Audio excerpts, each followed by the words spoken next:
It's Red Eye Radio. Gary McNamara and Eric Harley talk about everything from politics to socialism and news of the day. Whether you're up late or you're just starting your day, welcome to the show. From the Uniden America Studios, this is Red Eye Radio. Hello and welcome. He is Gary McNamara. I'm Eric Harley. The Big Beautiful Friday Show. That's what we'll call it. How are you, Gary? No, I'm the Senate parliamentarian. We've got to change the name. Oh, yeah, we can't include fun and, whiskey. I don't have any whiskey, but if we did. All right, so that changes the scoring on the big, beautiful bill. Somebody asked me yesterday about it. Said, what do you think? I go, no idea. I have no idea. I don't know where they are. I don't know what the bill is, so I really can't tell you. Well, what's interesting is that it is falling out in bits and pieces. You get the story on the parliamentarian yesterday, and it's like, okay, yeah, but where's everything right now, right? What else is changing? What else has changed? And then I saw the headline. I didn't get into it. Axios, and I'm sure they'll tell me why it matters. Thune putting the pressure on, and it's like, look, I know the president wants to get his agenda done, but there and quite frankly, the GOP is in a corner here. Wait a minute. What? Thune has the ability to put pressure on? Yeah, well, we'll see. Okay, good. Yeah, continue. Exactly. Yeah. Which again, that's a great point. And then I'll and beyond that, I'll add, I don't care why it matters because it really is the president putting the pressure on. And I don't know where all this falls out, but the GOP is cornered. You can't let the tax cuts expire. No, you can't. You can't let if you're going to go in and if you're for the conservatives out there that are concerned about the SALT deduction, you can't let that expire because the cap goes away altogether, which means the SALT deduction is again limitless, and we know what that means in helping blue states and everything else. You definitely don't want to get that done. You don't want that not to get done. You want the president and the GOP really kind of have to come to some kind of agreement here. And I have no idea what that looks like. I'm not saying they will. I don't know what that looks like. Yeah. I'm doing, what was the guy's name on Welcome Back, Kotter? Tim Walz. Because that's what it looked like. I actually raised my hand. You're doing jazz hands. Sorry, it's Tim Walz. Half a jazz hand. I only one jazz hand. I can't think of the guy's name on Welcome Back, Kotter. What's his name? It was the guy. His real name, what? Horshack. Horshack. Horshack. Yeah. Yeah. Ooh. By the way, it's also just like Tim Walz. Go ahead. Maybe that's where Tim Walz got it from. Horshack was actually Tim Walz. Cross between. Yeah, he grew up to be Tim Walz. Nobody knows it. We'll start that rumor right now. Somebody's going to make that AI video. Someone's going to make that AI video. Now you made me forget where I was. No, I still think it's more likely not to cut less spending, to spend more. I think, Chip Roy, we'll have the audio coming up. Chip Roy was railing on the Senate Republicans, saying, you're just using her as an excuse. The Senate parliamentarian. We'll get, and this is Chip Roy. He's a Republican. People don't know. I thought he was talking about Susan Collins.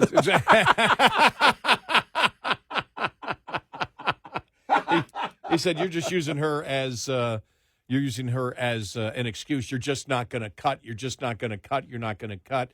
Yeah. He's out there. And we talked about it because you see now the administration is talking more now about 3% growth, 3.5%, possibly 4% growth. Bessent was out there yesterday on the Atlanta Fed, which the last number I saw was 3.4. And he's like, we're going to have 4% growth. He was talking to Brett Baer, close to 4% growth. I'm like, we're not going to have close to 4% growth long term.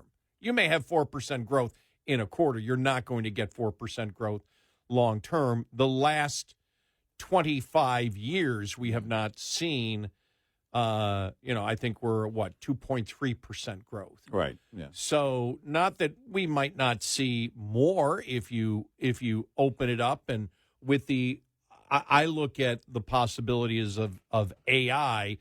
If it comes close to increasing productivity and efficiency by 20 to 40%, yeah, you could see that kind of economic growth.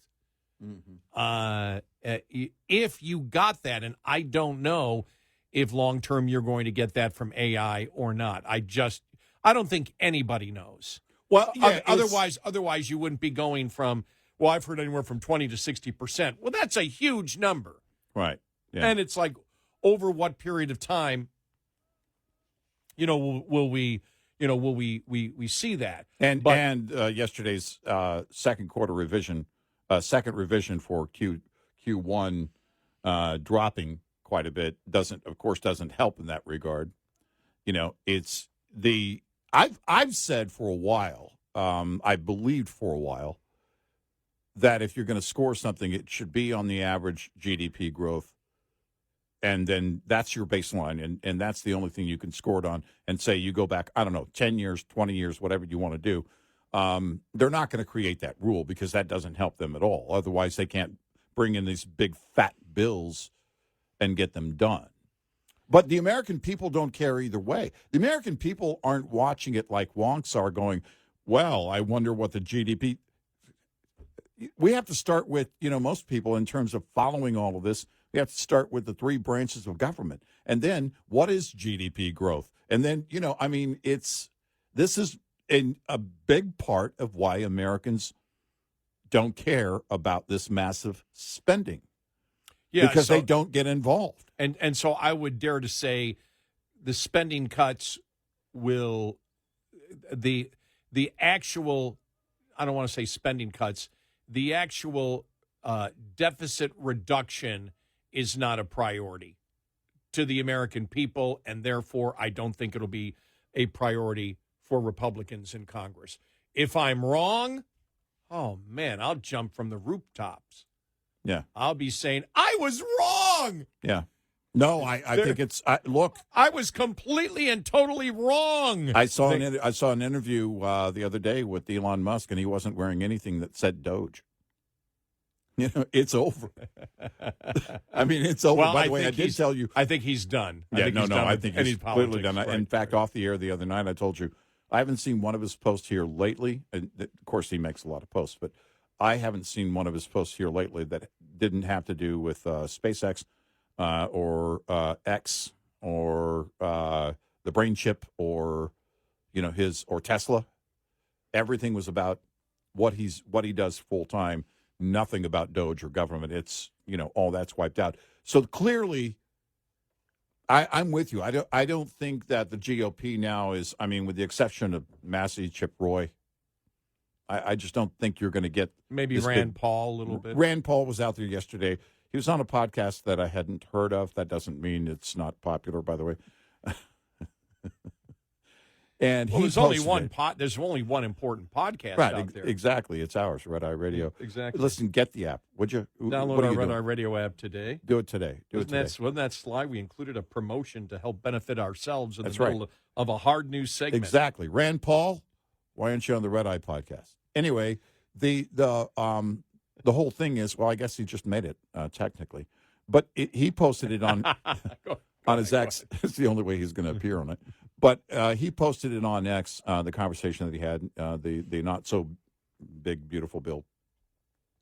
And, as the focus after the president came home from NATO, the focus now returns to getting that done here in a matter of days. After the parliamentarian, I honestly, I didn't have confidence that they would, again, that those who wanted cuts, there was zero confidence that they were going to get anything done. I just didn't, because you need more than a few people. And, yes, they can get in and be, the deciding vote. And it was what? When the House passed it over to the Senate, 1. That was the margin, 1. So it's going to be definitely one to watch if it ever gets back to the House. But that's where you are on this. And I mean, the American people don't want cuts. Nobody's screaming to get our fiscal house in order. Yeah, there's no protests like when I became a talk show host in 89, 90. Yeah. There's no, the clean sweep. We've got to stop the spending. Right. That was actually a national protest. Right. That right. was all over the country. And I know because that's when I first became a talk show host, and it was my listeners. Yeah. When I worked at WJJL in Niagara Falls, where I did my first talk radio gig, and they said, "You've got to come to this protest." So it really was, yeah. It wasn't a top-down thing that was, being promoted, everybody join in. It really was a grassroots concern at that point. Right. And I guess one of the funniest things I've ever been to because of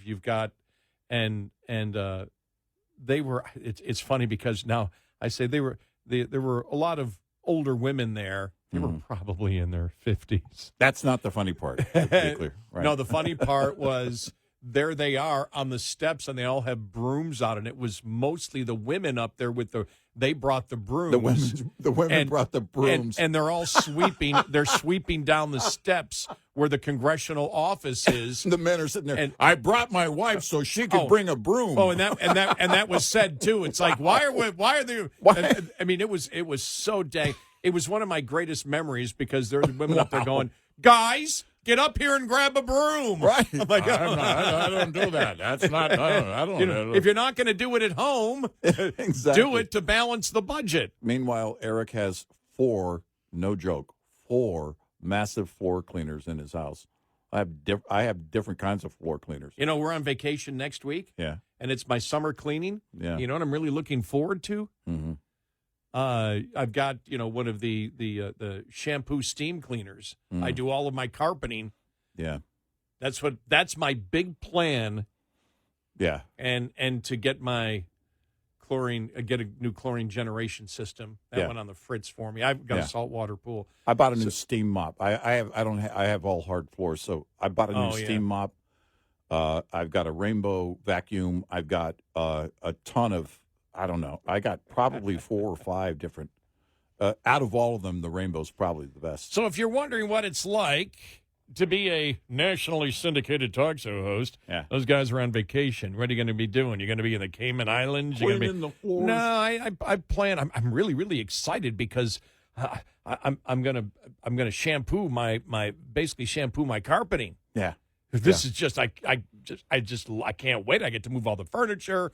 I get to use it. Then I get to watch it dry over a period. If I put in the one room, now this thing, the thing I've got has like triple the suction. Yeah. So it doesn't dry in like 16 hours. It dries in like 8. I mean, you want something that made me say, I need that machine when I bought it last year. I mean, the excitement of 3 times the sucking potential. That's right. And at Red Eye, we know about sucking potential. Oh, absolutely. We're an example of it. Oh, clearly. Dyson once called us. I would like to hire the boys to do my commercials. They shouldn't suck. We know suck. Yeah. Yeah, this week, I mean, it's my. By the way, one of my granddaughters, I had to stain a fence, because a section of a fence that I put up earlier this year. Been raining so much, I haven't been able to do it. She says, "I'll make a bid." I said, "What?" She goes, "Well, I did the rest of the other fence. Let me bid for this job." She did. She got the winning bid, and she completed the job in 2 days. She did a great job. I was so proud. She's awesome. And the check's in the mail, honey. So, yeah, it's... so I have no idea, to start where we started out with, I have no idea where the big, beautiful bill I don't know is going to go, because I just... Maybe this is part of the where plan. they're at. Maybe this is part of the plan. Get over to the Senate, and things are so muddied by the time he gets back to the house. Nobody knows what to object. I mean, we can assume. Yeah, I think the fiscal conservatives will probably lose. I think that's on yes. this. I mean, I hope that's a safe bet. Like I said, I hope I'm wrong on that. Yeah, and that's it. You notice the predictions that I make a lot of times. Here's what I think probably will. And I don't like to make predictions, but when I do, it's like, well, I hope I'm wrong on thanks to the GOP, they are highly predictable in this nature, especially.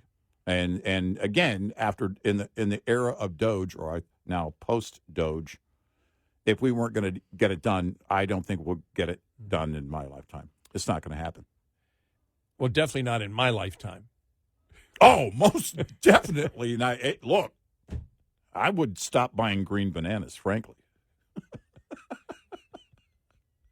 And just listen, take it one day at a time. Oh my God, let's not make any plans.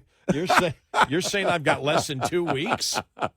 You know, I'm not saying anything. It's okay to acknowledge that I'm 10 years older than you. I'm just saying, and so death may be closer to me. But saying, you're sort of wishing for my death. I don't know, which I think is out of line. After I finished my yard yesterday, I felt much closer. Oh man, I was doing a bunch of lawn work, and it was heat. It was. I was out at 7 a.m. I came back in because I probably did like 4 or 5 hours. Yeah. And I'm trying to get as much done because I got a ton to do outside next week, too.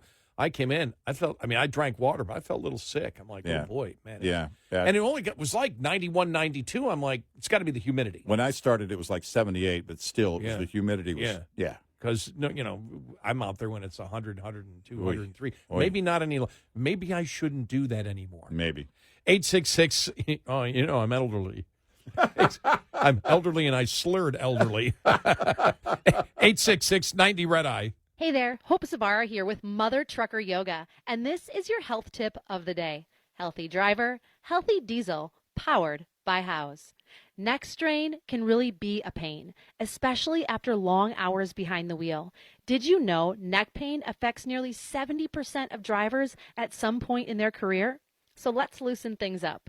Sit tall and tip your head to your right shoulder. Now pull your left shoulder down gently and hold for 10 seconds. Switch sides, left ear to left shoulder, right shoulder pulls down and hold for 10. Now roll your shoulders 5 big circles forward and 5 back. Open your mouth wide and stretch your jaw. Hold for 10. Close and repeat that 2 more times. Finally, take a deep breath in through your nose, pause, and exhale through your mouth. There you go. Small, simple changes lead to big results so that you can feel good again. Visit mothertruckeryoga.com and houseproducts.com for more info. We'll be right back with more Red Eye Radio with Eric Harley and Gary McNamara.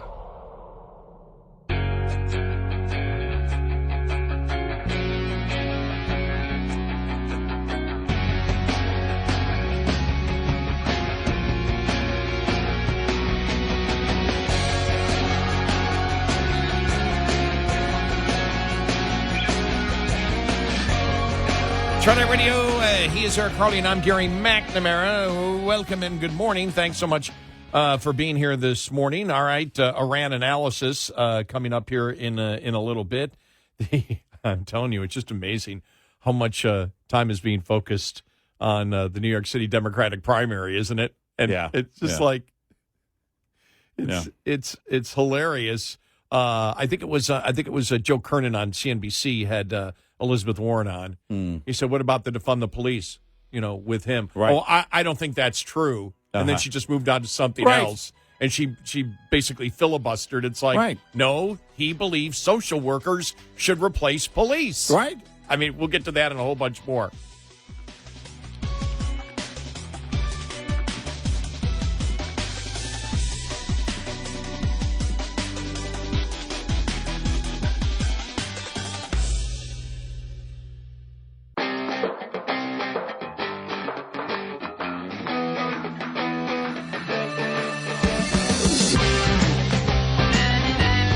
Catch all 5 hours of the show live every night on the Red Eye Radio app. Available in the App Store. Red Eye Radio. And he is Eric Harley, and I'm Gary McNamara. Welcome and good morning. Thanks so much for being here this morning. As always, download our Red Eye Radio app today, and you can listen when and where you choose. All right, one of my favorite audio cuts from yesterday was General Raisin Caine. Yeah. General Dan Caine. Yeah. Look, they call him Raisin Caine, so it's not. There's no disrespect there. I want to make that clear. No. But here he is referencing Top Gun Maverick. Yeah. Crews that attacked Bordeaux were from the active duty Air Force and the Missouri Air National Guard. The crews ranked from captain to colonel, and most were graduates of the Air Force Weapons School headquartered at Nellis Air Force Base in Nevada. I will state for the record that there is no beach volleyball or football at the Air Force Weapons School. I loved that. I loved it. I mean, it was a great scene in Top Gun Maverick, and it's where, they weren't flying that day. And he needed to bring them all together because there was this, the pettiness that went on with the competition. Right. And it's the one thing, and I understand they do that because you've got to have the conflict. It's the same thing with the whole Pearl Harbor movie. Okay, we can't just have Pearl Harbor. Attacking America isn't enough. We've got to get a damn love triangle in this. Exactly. If we don't have a love triangle, then nobody will care about Pearl Harbor. Right. And it's just like, because that was just the stupidest thing ever in Pearl Harbor, the love triangle that was going on there. I mean, it's like they just, threw that in there. And it's the same thing, for example, when they did Apollo 13. The arguing and bickering back and forth. I thought you were going to say love triangle, but go ahead. The love triangle on Apollo 13. That was different. That was totally different. I thought it was not kid approved. It should have been more than a PG-13 movie. Dark Side of the Moon takes on a whole new meaning. What? It's when they do the bickering, the bickering back and forth, between, and that didn't. Yeah, that never didn't happened. Well, and never happened. There's a great documentary. I think it's on Netflix. There's a great documentary. It's, I think, the best on that mission and how everything went down. I was amazed. I forgot how much actual footage and audio they retained. They still had. There was a lot over the years that we saw, but when they put it together in that documentary, if you want to see the true story, there you have it. That's it. But you're right. They always embellish. But I think it was for Caine to make that point yesterday was funny, and also had a serious point to it, and that was to, it's all business here at this particular base. Not that it wouldn't be at other bases, but this is we have a certain set of missions we have to accomplish. I'm not saying they're against team building functions or they don't even have it. Right. But when you but in the Top Gun, the pettiness back and forth where there's this competition and they start yelling at each other, as Tom Cruise is the instructor. Stop it. Yeah. That's the kind of stuff I'm like, you don't need to put it in there.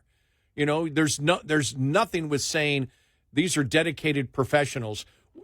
When I flew with the Air Force Thunderbirds, am I name dropping now? I'm Thunderbird dropping. When I flew with the Thunderbirds back in 1998, you know what impressed me the most, even beyond not throwing up? That impressed me. Not throwing up. I'm telling you though, we did everything because when they invited me because I was working at our great affiliate KXL in Portland, and when my boss came to me and said, "It's your turn." Because, somebody else had flown the year before with the Blue Angels. It's your turn. And they sponsored the show. And so the Air Force does it for publicity. They do it. I mean, all that stuff, they do that for publicity, which means recruitment. They want you talking about it. But what impressed me most was when I did everything. They came to me and said, you can go fly straight and level or we'll do everything we do in the show. Now, my dad was a private pilot, and my dad after he got out, after he got out of the service and everything else. So this would be the late 40s, late 50s, and definitely before he married my mother, would do the acrobatics, basically in a stunt plane. My dad did those things. So when it came to me going up with the Thunderbirds, number one, I had to say yes. I could not face my father and say, no, Dad, I was too scared to go up with the Thunderbirds. And then when they gave me the choice, you either go straight or level, or we can do everything we do in the show, I couldn't tell my dad, sorry, Dad, I made the choice to do the straight and level. Now, I probably would have done it anyway, but the worst part was waiting at the end of the runway for like 10 minutes before we took off. And this was at, anybody listening on KXL in Portland, this was at the Hillsborough Airport. And we just sat there. We just sat there for 10 minutes waiting to take off. I'm telling you, I should have been hooked up to a blood pressure monitor. I would have loved to see what my blood pressure was, at that point. But we did everything, and I came back, and I had the nausea. I didn't throw up because I did everything they told me to do, what to eat, when to eat, what to eat, whatever, before I did it. But I was queasy, and we're coming down, and after doing it, we're flying straight and level, because we went 70 miles over the Pacific. Right. And then we turned around, after we did everything, then we started coming back, and it's like, okay, whatever it was, 10 minutes, 15 minutes to go get back to the airport. And I'm just like, I can't wait to land. I can't wait to land. Okay, I've done it. I can't wait to land, because the nausea was pretty great. And so we sit there, and we're coming, the final approach.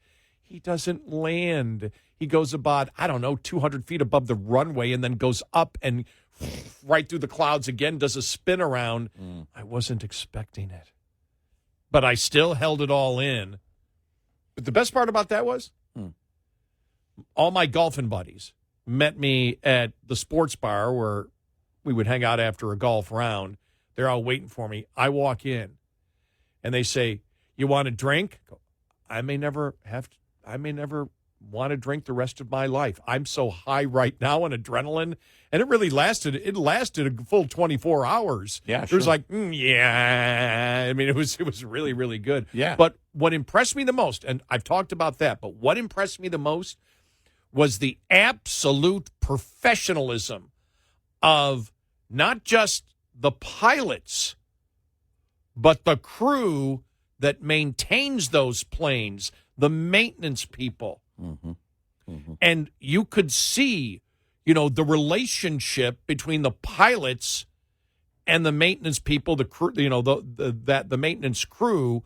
There was an ultimate respect and admiration back and forth. An incredible professionalism. That's what got me the most. So, when General Caine said that, there's no beach volleyball or football. It's all business. I understood exactly what he was saying. He's like, look, these aren't children. They may be younger people. They talked about the ones that in Qatar at the shooting up the shooting the Patriot missiles. Right. All between the ages of 21 and 28. Right. You want the oldest was 28. He started with that. The oldest was 28 years old. And you want to walk.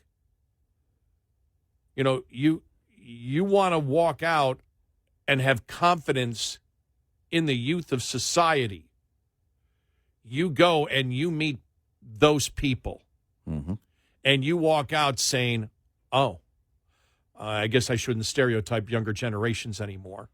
But I'm telling you, to this day, we're talking now, over a quarter century ago. And still, when I said that about the professionalism, I get goosebumps, because that's what blew me away, even more than the technology of the plane. The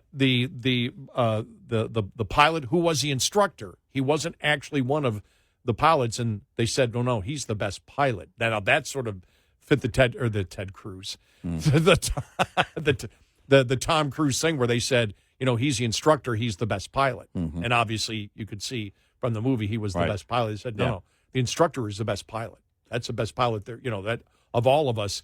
And they, the members of pilots that actually flew in the show, they all told me that. Yeah. But you walk and you see the professionalism there, the excitement, the professionalism, and at the same time, the fun-loving attitude that they have. But you could see there was no time. There's no time for petty jealousies as the media has portrayed. And they said, well, we do that for effect. Well, like in Apollo 13, you didn't need to do that. You don't need to do that. It's like the love triangle in Pearl Harbor. You don't need that. Keep it out. It's like, but Tell the stories. just tell the stories. Yeah. Yeah. Yeah. I had a friend who was a fighter pilot, and then later he trained. And the most modest person ever. Now, I didn't see him around other pilots, when he was active. So, I'm sure there were things that, between them that they speak their own language, which, by the way, is great. That's what you want. You want that camaraderie. You want that relationship. But in the civilian settings, you'd never know. I mean, you would just never. He was so unassuming, but that's part of that professionalism in that regard. Growing up and living on Air Force bases, I was born on an Air Force base. That's the one thing. My dad was chief of police at Laughlin, and I always joke about how I feared, like, if I was out, riding my bike or mini bike, a friend's mini bike on a back trail or something on Laughlin Air Force Base, somewhere where we won't, not a restricted area, but really not off limits to maybe bicycles or something like that. I was always afraid another SP would pull up, and they are all business. And my dad is their boss. And I'm thinking to myself, this is even worse than just having your dad pull up. They're going to pull up, and of course your dad's going to find out about it because they report to your dad. But it was that straight and narrow. Not that mistakes can't be made, but the mindset is very different. And I've never experienced it when it comes to war, of course. I mean, my dad went twice to war, but certainly that applies on a mission. And I think Caine was very good about describing that mindset, and you're anticipating this mission, then all of a sudden you get called up for this mission. Whether it's the Patriots or dropping the mops, whatever it is, it's a big deal. Well, it's funny because of what we've been talking about on YouTube, a bunch of videos I watched this week on the B-2 maintenance crews. Yeah. And how they go through it. I mean, they're cleaning every single part of that B-2. Yeah. And these are the maintenance people, and they're as professional as you could possibly you can't get it wrong. Imagine. And so, to me, it's the human spirit, the sacrifice, but then when they get in, the willingness to do it, the incentive to do it, and the incentive isn't money. No. You're not getting rich doing this. Nope. And so I just think that, a week from today, which will be Independence Day, 4th of July, we celebrate our independence, I'll be thinking about that. I'll be thinking about, and I wish every single person could, see what the military is like. I'm not saying, again, it's a human endeavor, so you're going to find, people that are bad, but when you get to that level of sophistication and technology in the weapon systems that we need to win a war. Mm-hmm. These people are so damn professional, it'll blow your mind. You can't believe it. If you're in the general workforce and have seen the petty jealousies and all the other stuff that goes on, and you watch that, you're just like, whoa, the best of the best that we have are the best of the best. The creation of the MOP, and it's been for over 15 years. They've designed it for one facility, Fordo. Yeah. That bomb was made for one facility. Yep. And Caine walks it through saying, here's how it works. And we're going to have some of the audio coming up. But it's amazing to look at that. And again, the long-term mission, which, by the way, 2009, when they started that, who was in office then? Barack Obama. Obama, yeah. Yep. 866-90-RED-EYE. We'll be right back with more Red Eye Radio with Eric Harley and Gary McNamara.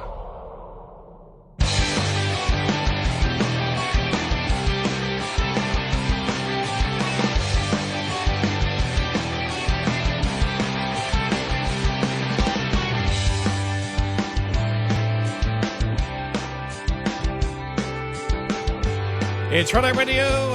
He is Eric Harley, and I'm Gary McNamara. Welcome and good morning. You know what happened a year ago? What happened a year ago? It was the debate. Oh, yeah. The debate was a year ago. Wow. Joe Biden's political career basically came to an end. Well, right here, this is the moment. All right. Hold on. Here we go. Here's the moment. He left office. And I'm going to continue to move until we get the total ban on the total initiative relative to what we can do with more Border Patrol and more asylum officers. President Trump? I really don't know what he said at the end of that sentence. I don't think he knows what he said either. Look. Yeah, it was a bad night for Joe Biden.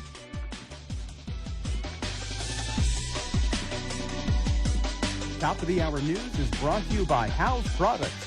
Visit houseproducts.com. This is Red Eye Radio on Westwood One.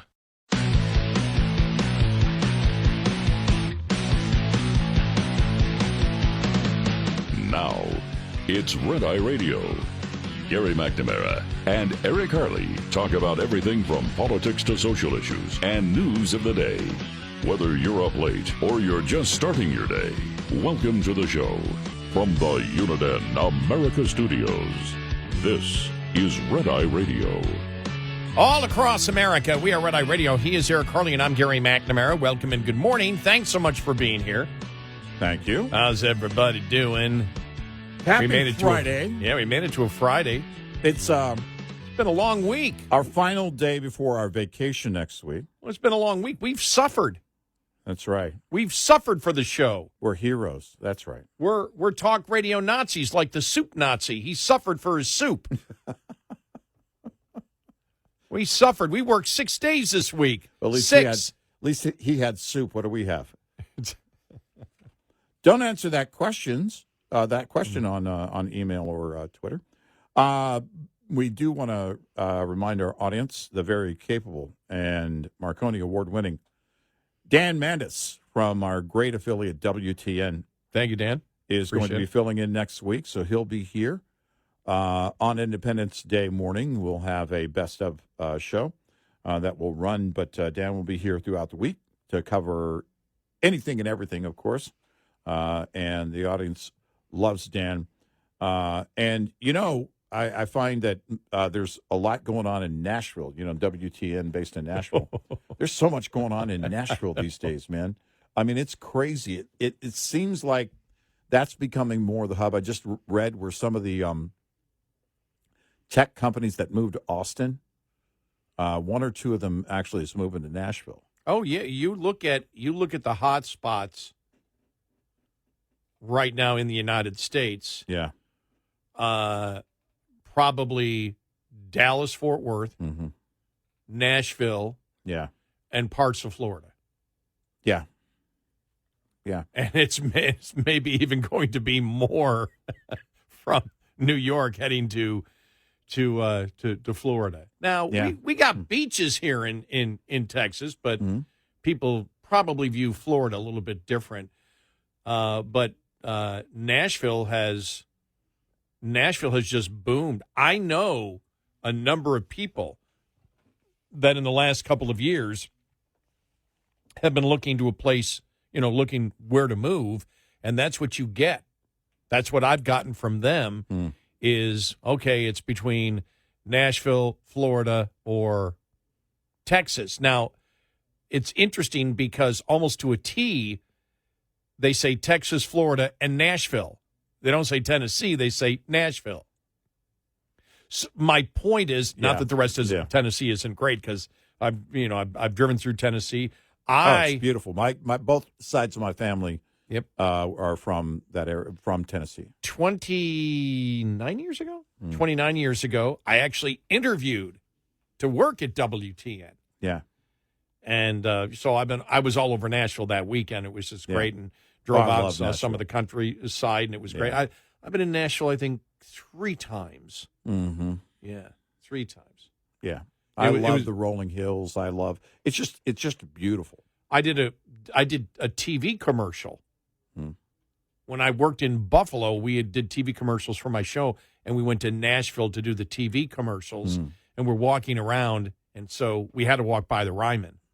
Oh, yeah. And right. But I don't know whether it's the same thing today, but we're walking down the street. We walk, right. The front doors were locked. We walk to the back door, whatever. There's a door. There was a whatever side door, back door. It was open. We walked in. We walked right in. Yeah. We're sitting there, right at the edge of the stage, going, "Wow!" And so we just said, "Oh, we're just walking by and decided to walk in. We're cutting a commercial for a radio station." "Oh, no problem at all." And there were a few people that, setting up to practice or do something, and it was just the coolest thing. So, it's talking hallowed ground there.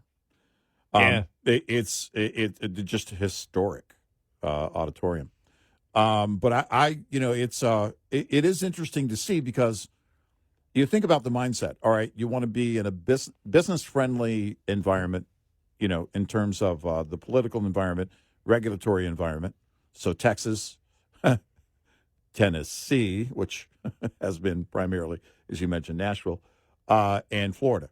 And also you want the central location. Nate Bargatze is based in Nashville. A lot of comedians now are based in Nashville. And they talk about how, on Nate's podcast, they talk about, in fact, how if you're a working comedian and you're going to clubs, Nashville is a great location because you can drive to so many clubs. It's within driving distance of so many clubs. Now, their definition of driving distance and the normal definition may be different, but it's that central location idea, right? The best thing for me living here? Yeah. The places I go. Florida, New York, and I think I'm planning to go back. I haven't been to Portland in a while. Go see some of my old buddies. Mm-hmm. Everything's a direct flight. That's the best thing about living in Dallas. Once you get the airport down, and I have the airport down, I know exactly. I'm going to go home today from the show. I'm going to go to sleep. And when I wake up, it's like, I know exactly where, everything. You do everything online. I know exactly where I'm parking. I park in the same section of the airport, in the same terminal, even if I'm not taking off from the terminal, because I know exactly where to park. There's always openings. It's undercover. And I walk in to the TSA pre-check area there, and there's nobody there. Yeah. Normally, I've never been there where there've been more than 10 people, and most of the time there's maybe 2 or 3, and I walk right through, and then I just catch the monorail, the Skylink as they call it, to my terminal. So once you have it down, like I'll pick somebody up at the airport, and then you go to leave, and they'll go, "My God, how do you figure this out? How many terminals are there?" And I went, "Well, there's 5. There's soon going to be 6." Yeah, they're building the other 2, and it's always. The airport's like the rest of Dallas-Fort Worth. It's always under construction. Oh, it's insane. It's insane. Not just getting in, getting out.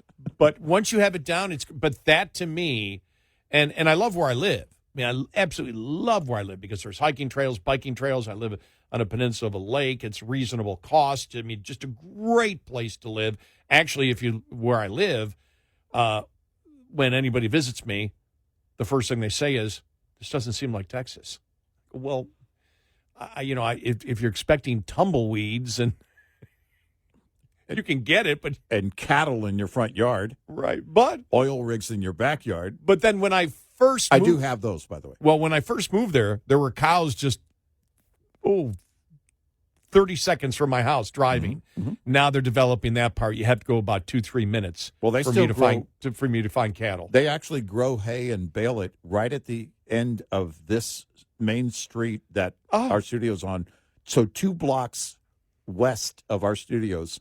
I drive by the other day. I'm with my wife. I'm like, those are massive hay bales, round ones, ready for pickup. And it's like, okay. Well, there's a for sale sign on it for development. But it's, while you have it, you might as well use it. Same with me. There was a huge field where they the hay bales would always be, And in fact, I know when it's time to harvest it because when they harvest it, it flies up in the air and ends up in my swimming pool. Wow. And still, there's this one huge section that they made half of it, a new development, and the other half they're still growing the hay.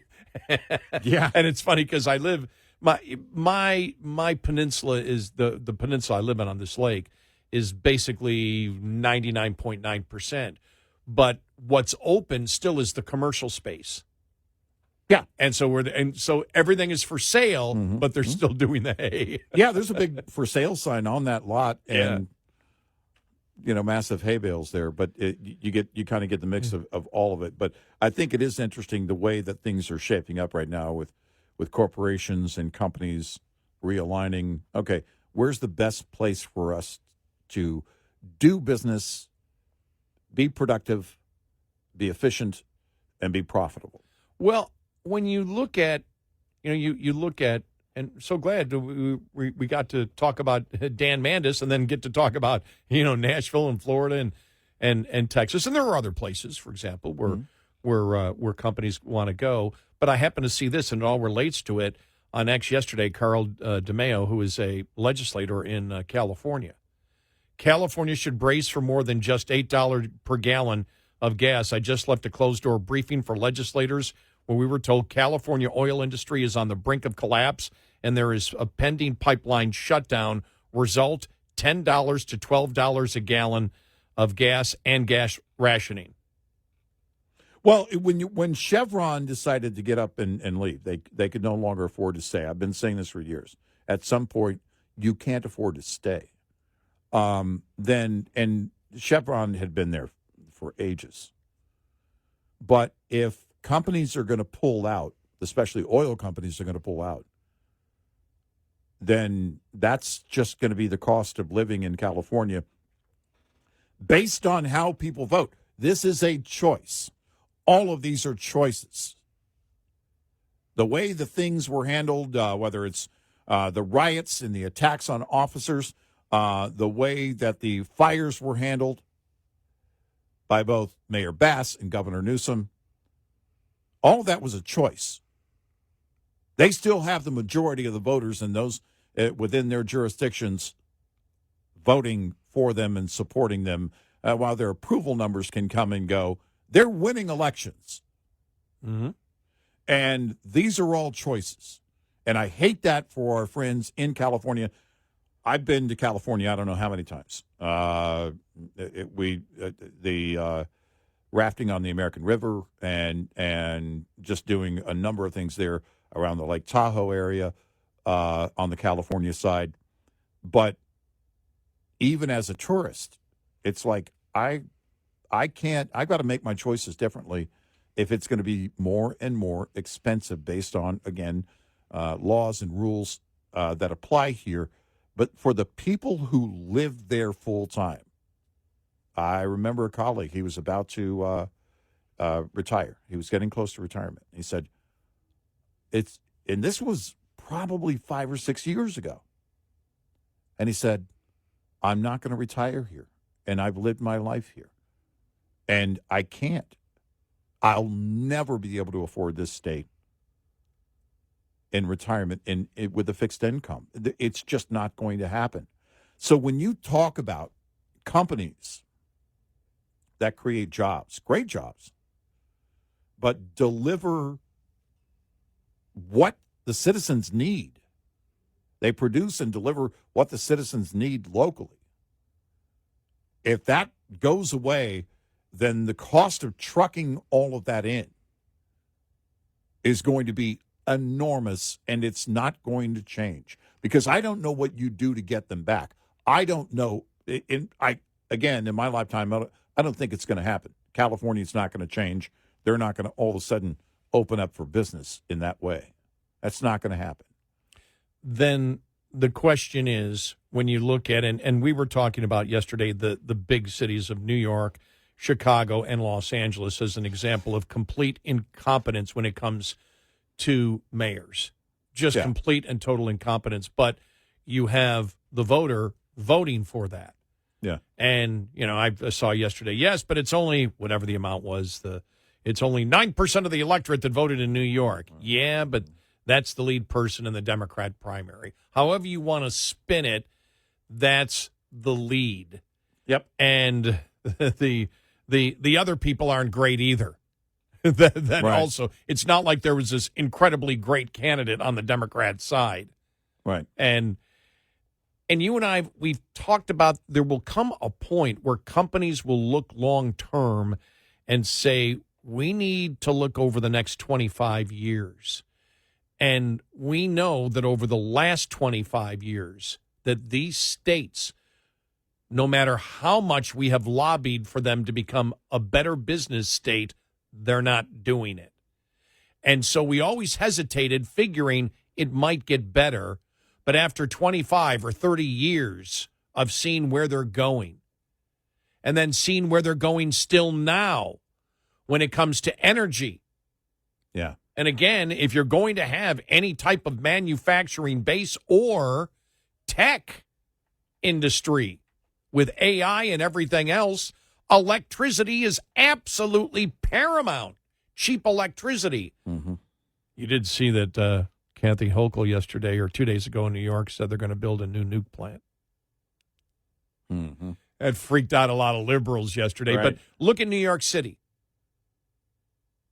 with the Mamdani, winning the primary. Right. $30, $30 minimum wage, an additional 2% tax if you're a millionaire or whatever it is, another millionaire tax, taxes across, more taxes across the board. Yep. They just don't get it. They live in this and promising everything to everybody.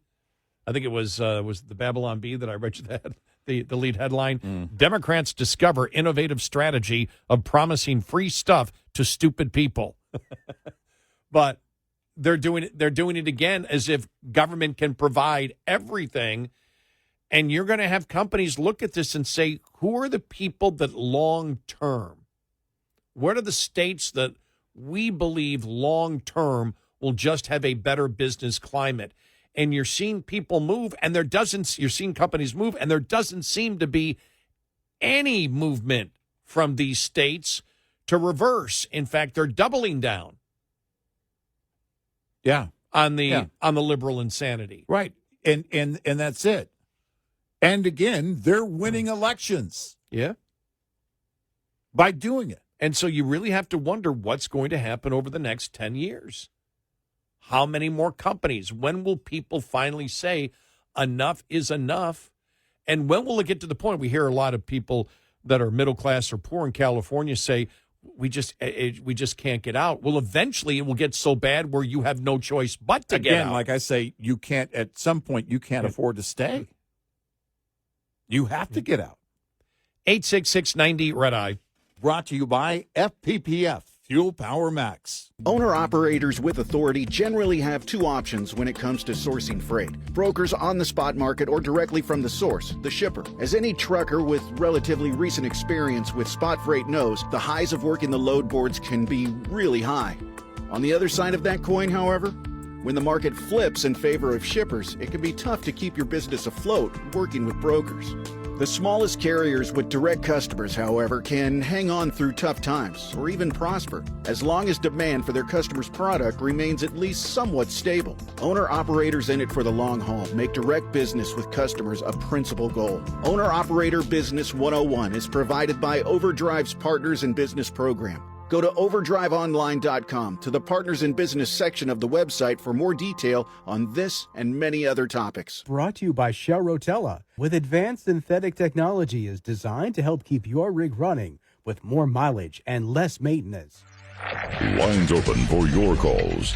866-90-RED-EYE on Red Eye Radio.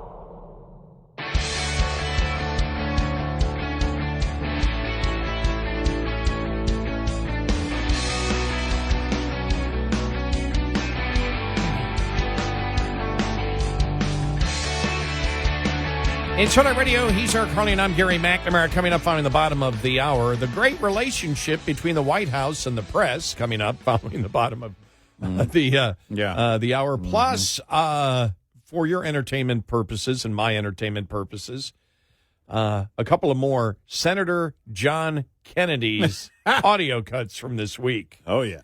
Because he's been pretty doggone entertaining. He really has. Always. Yeah.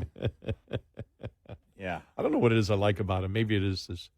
Just the way he talks. Maybe it is part of it is his accent, but yeah, he's just so great. Yeah, he gets straight to the point and makes some great analogies. It's just plus Rahm Emanuel says you have to admire Trump proving he means what he says. Isn't he running for president? Isn't that what we hear? It won't be now.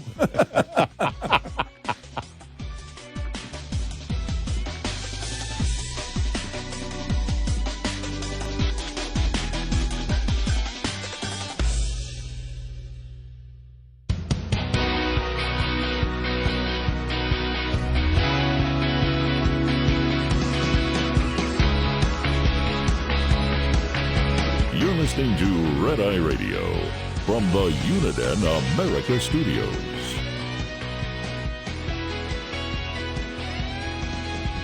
It's Red Eye Radio. He's Eric Harley, and I'm Gary McNamara. Welcome and good morning. The White House now looking for the leaker. Here's part of the press conference from Karoline Leavitt yesterday. I know you're looking for this leaker. Is it your belief, I know you said earlier you're not sure if it's on Capitol Hill or at the Pentagon, but is it your belief that it might be in Capitol Hill? And how confident are you that you'll find this leaker? Well, I'm not personally looking for the leaker. The FBI is looking for the leaker, so you'll have to ask them in the Department of Justice in terms of this investigation. But leaking top secret classified intelligence is a crime, and people need to be held accountable for that crime. She's right. Yep. Now, interesting yesterday, and the explanation about how it went in Iran and the actual operation from General Caine. Pete Hegseth was out there yesterday. And you and I, when the left says that you can't criticize judges, we have said, well, of course you can. They're a branch of government, and you can criticize judges, and you can also criticize the media. There's no problem with doing it. And if there's a media that needs to be criticized after what we've seen over the last couple of years, being pro-censorship, getting all the major stories wrong when we know they took a side on it, knowing that they're political activists in the mainstream media, and so calling them out, we have no problem whatsoever. But Hegseth yesterday, well, first off, when Karoline Leavitt brought up the CNN reporter, Natasha, what is it? I can't think of her last name. Oh, just got my blank there. She went through everything she got wrong. Yeah. When Hegseth went after Jennifer Griffin, he just said, "You're simply the worst." He said, he said, "You're one of the worst." You're one of the worst. And which, by the way, if she got something wrong, call her out on what she got wrong. That was, you and I talked about this, but do what Leavitt did, point out where she got something wrong. He didn't do that. And I've watched enough of Jennifer Griffin, not to say she hasn't gotten things wrong, but I don't see at all, and she may have an agenda. You can't make the case she's one of the worst. Right. I don't know. I haven't seen the evidence that her agenda is a far-left agenda. You know, her agenda may be, I just want to report on the Pentagon. That's when I say you have an agenda, and agenda doesn't mean it's bad. Right. But I really don't know. When I see her report, she seems to be pretty straight down the line. Yeah, I don't feel agenda coming through from her reports. Yeah. And again, if she's got something wrong, then correct her on that specifically. But it was a weird, bizarre back and forth yesterday with those two. Yeah, because it was, we can look at, we can talk about Morning Joe and Jake Tapper. I mean, it's absolutely obvious. If you're going to attack a reporter, do it on specifics so it's slam dunk. Yeah. Don't leave people wondering, why are you hitting her? What did she do? When Leavitt hit the CNN reporter, the New York Times, the CNN reporter. She went down. She got this wrong. She got this wrong. She got this wrong. She got this wrong. And she knew it. She's making the accusation. She knew it. And she did it anyway. She lied about it. Yep. And so you can get into the debate of whether it was a lie or just complete ignorance or the fact that, well, I really didn't lie, or I did lie because I'm a political activist. But she laid out the template as to justify her point. And by the way, Secretary Hegseth did that at the beginning in terms of generally speaking about what they got wrong and why it was wrong at the New York Times and CNN and what they got wrong. To say, to look at Jennifer Griffin and say, you're one of the worst, it's, whoa. Where the hell does that come from? Yeah. I'm not the biggest fan of Fox News. They get things wrong. Okay. I don't categorize them and any differently. They don't necessarily get any, as a news group, any more credibility or any less credibility. It's based on the individuals at Fox News who report. Yeah. So because if you're trying to say you guys are just defend anything from Fox News, we were the ones that you were just going to say it. We're the ones that go ahead called Bret Baier out. When Bret Baier was and I still have a great deal of respect for Bret Baier and his work. So do I. But the night he came on and said his sources tell him there's going to be an indictment on Hillary over the email thing, and this goes back several years, of course. That night we went on just hours after he said it. We said, you better be right. You better not get burned by your sources. And he did. He got burned. And just so you know, he was wrong. My reference point on all of this, I was in management. I was a manager of a news talk radio station, and I've been manager of other stations that back in the day they might have been music, but they had news departments. But at the one station in particular, it was the most that we ever did, and this was for the local city, that we use sources. And so even though I wasn't the news director, I was responsible for what they did, so they always came to me. So we had long discussions on the use of sources. And I said, here's the thing. You got to get me 2 of them for me to be happy. I got to get 2 sources. I can't get 1. And once you get the sources, I said, you need to make the decision whether, and if you want to come to me, we can discuss it. But you need to make this decision because you're going to be held accountable as the news director. If you're using 1 source or even 2 sources, you need to know what their possible political motivation would be. And I said, because my philosophy is on sources, you can never be wrong. If you're wrong on the story, now, it doesn't matter these days. They're wrong on stories all the time. Going back 35, 40 years with me when I was in management, it wasn't where I grew up in the business, it wasn't acceptable to be absolutely wrong on a source story. It just wasn't acceptable. Mm-hmm. You didn't do it. That's where I came from. It may not be where the media is today, but when we talk about sources, that's why I hold such maybe a strict policy on it, because to me, there's nothing more embarrassing to go out there and say, we got the sources, we know what's going on, trust us, and you're wrong. Well, and there is a lot going on, in fact, with that in terms of, I also have a great lack of trust in source stories, but especially today, because the motivation, just what you said, the political motivation, whatever motivation there might be for those sources. Today, sorry, but having lived through the first Trump term, everything since then, and now into the second Trump term, I trust nothing that says sources say. Here's what I look for these days. If it seems to be catching fire, not just one or two news organizations, but then all of a sudden it's widely being reported, it's like, okay, there may be something there. You still don't even have me at 20% confidence. I'll just wait and see. I'm willing to wait and see if it plays out in terms of what is being reported. And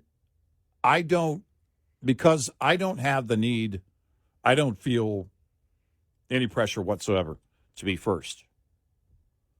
You have to be right. I don't like this approach of, well, like you said, oh, we have sources. We have people on the inside. Well, I know people on the inside. That means diddly and squat. What is the truth? That's the thing, is that when you saw that, and I like the way that they did the press conference yesterday. I think Pete Hegseth could drink fewer Red Bulls, but before he comes out. But I think just it could be a super coffee. Limit it to 3, Secretary Hegseth, please. But I think when you look at how they laid it out and said, okay, basically, here's why they were wrong, and here are the faults in their reporting.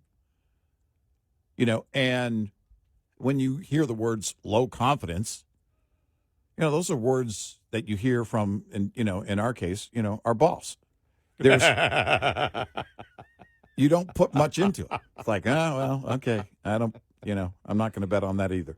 But in the intel community, but then I step back, and it's, again, as a layman, as a citizen, as somebody who's consuming these reports just like anybody else, and I'm thinking to myself, well, wait a minute. What is the job of people in the intel? Because if your argument is that these 3 sources need the world to know Iran is still a danger, they need the commander-in-chief to know the world is still a danger. I don't know. I don't care which intel agency they work for. The straight line up goes to the White House. And if you believe the White House has it wrong, and there are 3 of you, just based on their arguments, if that's the case, then you take that together as that small group and you say, we believe that the White House doesn't have this information or isn't seeing this, and we believe this is a concern. And you issue that concern accordingly. You don't run to the media unless you're an activist. Oh, and yeah, that's whoever the most dangerous part of this. Whoever leaked it should be prosecuted. Right. And should do jail, as we said yesterday, should do jail time. And this does not come from my political bias. It comes from the way I was raised in the business as to way news should be handled. If there was a source, if back in that time, the news director came to me and said, we've got sources that a Republican is involved in bribery. That standard would be the same whether my news director came to me and said a Democrat is involved in it in bribery, and this is sources that are telling me this, and I would know who the sources were. My news directors would pass it on to me. Here's who the source is. And again, we never revealed a source. We didn't always go with the source story, but every time we did, it was right. And one of the ones was this wasn't on the national level. This is using sources locally, which, oh my God, to use it nationally, you probably can get away with it easier. You do source stories. I mean, you're up for criticism day one. You can't be wrong. Right. And this was about illegal gambling going on and whether the police department knew that it was going on. That's what the topic was about. Right. And it got to the point in it where we ran with the story, which then forced me, not even the news director. I ended up meeting the police department management in a back room of a pizzeria. Yeah. To find out to find out what was going on. And we actually built a good relationship out of it. Right. A good relationship came out of that, a relationship where we communicated back and forth. I'm not saying that there weren't heated words, but we weren't wrong on any of the stories that we ran. But it helped build because we used the source story and we were correct leading up to it. It wasn't the final conclusion, but then it forced the police management to say, okay, we'll meet with you. And a guy I knew brokered the meeting. God, Yeah. I know, brokered the meeting. Yeah. So, yeah. 866-90 Red Eye. We'll be right back with more Red Eye Radio with Eric Harley and Gary McNamara.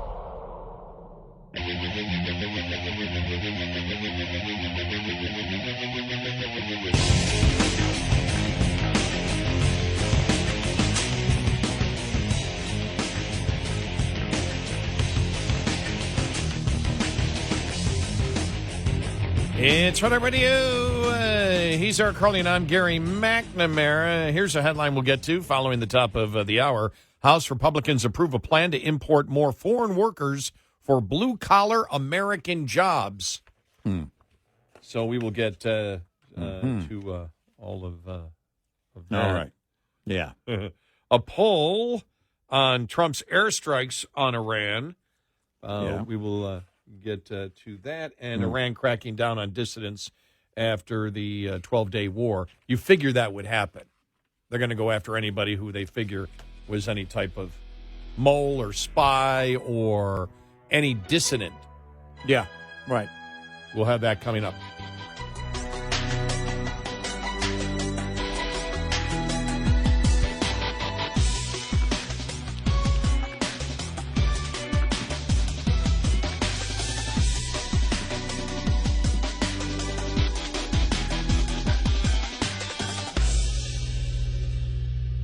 This is Red Eye Radio on Westwood One.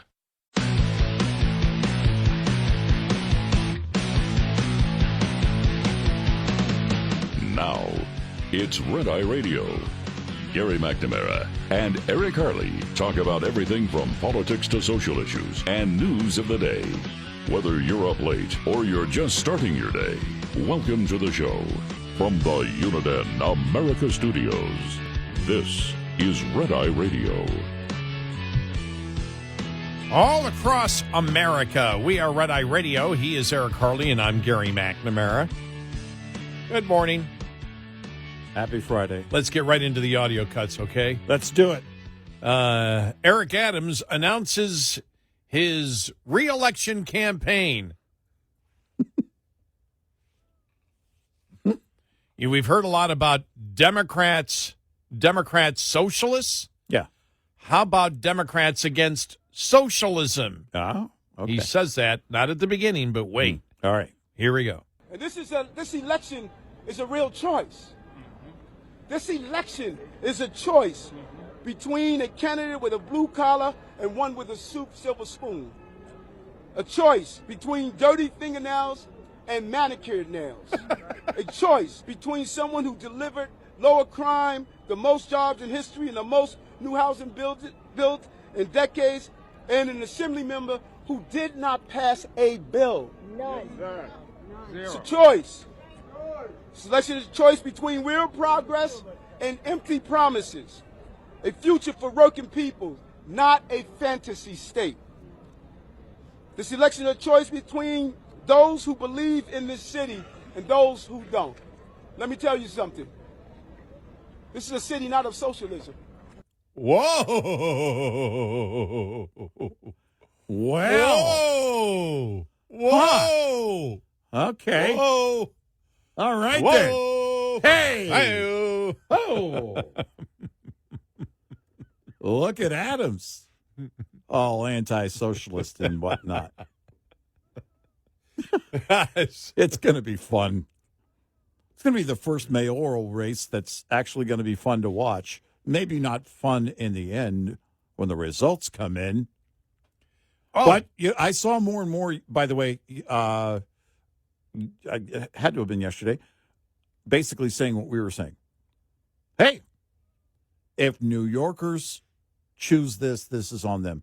That was, I think, someone at National Review wrote that. I don't have a question for Mamdani. I have Mamdani. I have a question for the people that voted for him. And I saw the same story. We want to make sure we clarify from yesterday because you and I both saw the story that said Cuomo had dropped out. Right. And all of a sudden he's back in.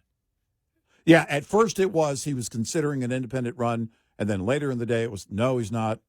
And then late last night, I don't know, it was, yeah, he's back in. So he has to have a bit of a war chest, right? And why wouldn't you just try and make the run as an independent, right?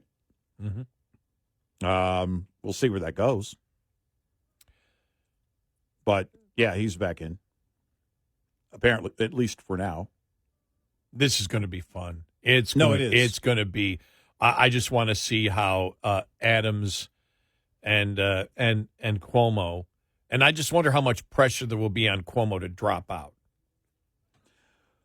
Well, or on Adams to drop out.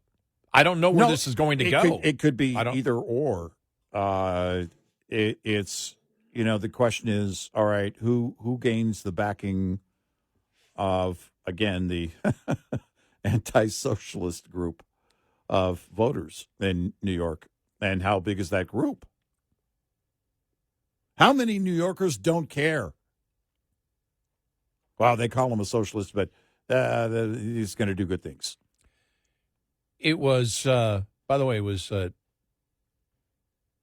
10 years ago right now where we moved into these studios. Mm-hmm. And I always think about that because I go back. I go back to the soft drink ban, which was before. It's over a decade ago because of before we moved in here. Yeah, and you and I remember, and you had mentioned it yesterday, but it's worth bringing up again that when the one poll was done, 42% of New Yorkers that were polled way back then wanted the soft drink, what is it, limit cap on soft drinks. Yeah, right. The cup size ban. Right, the cup size ban. Mm-hmm. And when we talked about it, we expected that it would be phone call after phone call saying, don't tell us what to do. And that's not what we got from New York. We didn't get that. Nope. We got more people saying, well, look, they're trying to help us because we can't control what we do. Right, right. I always remember the guy who called and said he wished they would ban cigarettes, too, because he can't quit smoking. Right. And it sort of came back to Mika on Morning Joe saying, well, I'm glad they're doing the ban on salt because I just can't stop, as if we need that. Look, we need a daddy. Well, you got a daddy now. We have a daddy. We got a daddy. I forgot. We got daddy. a daddy. We got president. They started the Trump March, the T-shirt. Yeah, they're rolling. They're actually, it's going to roll out soon. It's a picture of him, and below it says daddy. I'll take one in XL, please. Daddy, make America great again. Yeah. It's good that they're taking that and running with it. You should run with Oh, it. yeah. Lean into it. And by the way, because it was supposed to be, it was an affectionate moment. Yeah, what? From NATO chief, basically lining out that, because it's centered around the question around using the F word and using the other bomb, and that's the point of the NATO chief. Well, sometimes, Daddy gets upset and has to use strong language. And my kids know this. They know this. I've said Farfignugan I don't know how many times, and it's interesting where this entire thing will go, because I don't know. New York Times did the breakdown on the demographics, on all the different demographics. I still don't know, because you throw, all right, Cuomo's still in, Adams is still in, and Mamdani. They're your three potential leaders right there, And who takes from who? Which one of the other two drop out? Does this end badly for Mamdani? We can hope so because that would show us a positive sign that New Yorkers get it and they don't want that. But I can't guarantee that's going to happen. And if they choose that, that's on them. Stuff like this will kill him, though. Lead of the New York Times. Cringeworthy moment. Mamdani's rap video played before a live interview. Well, yeah. Yeah, that's not good. That isn't good. It's so funny because whenever I think of Mamdani, and we said it yesterday, we sort of made the comparison. He's the new Beto. No, he's the one that they would like, that some in the party, it's not all, but some in the party would like to be the next rock star. And the last time they tried to revisit that whole rock star thing as a party, it was Beto in Texas. Here it is. 2 New York Democrats distance themselves from the lefty New York City mayoral nominee, Mamdani, saying, "We're not socialists." Yeah. So Adams said it. You got 2 representatives saying it. We're not socialists. Yeah. We are not socialists. Representative Laura Gillen, who represents Nassau County's 4th District, said in an interview Wednesday night on News Nation. Well, you're pretty close. Yeah. The Democratic Party without Mamdani is pretty socialist. You did the Green New Deal, and Mamdani wasn't a part of it. When Adams said basically New York is against socialism, I thought, I don't know that. I don't know where you get that from. I can't measure that. I wouldn't say that's 100% true. We remember, especially during the campaign in the first part of the Obama administration, we have long memories here.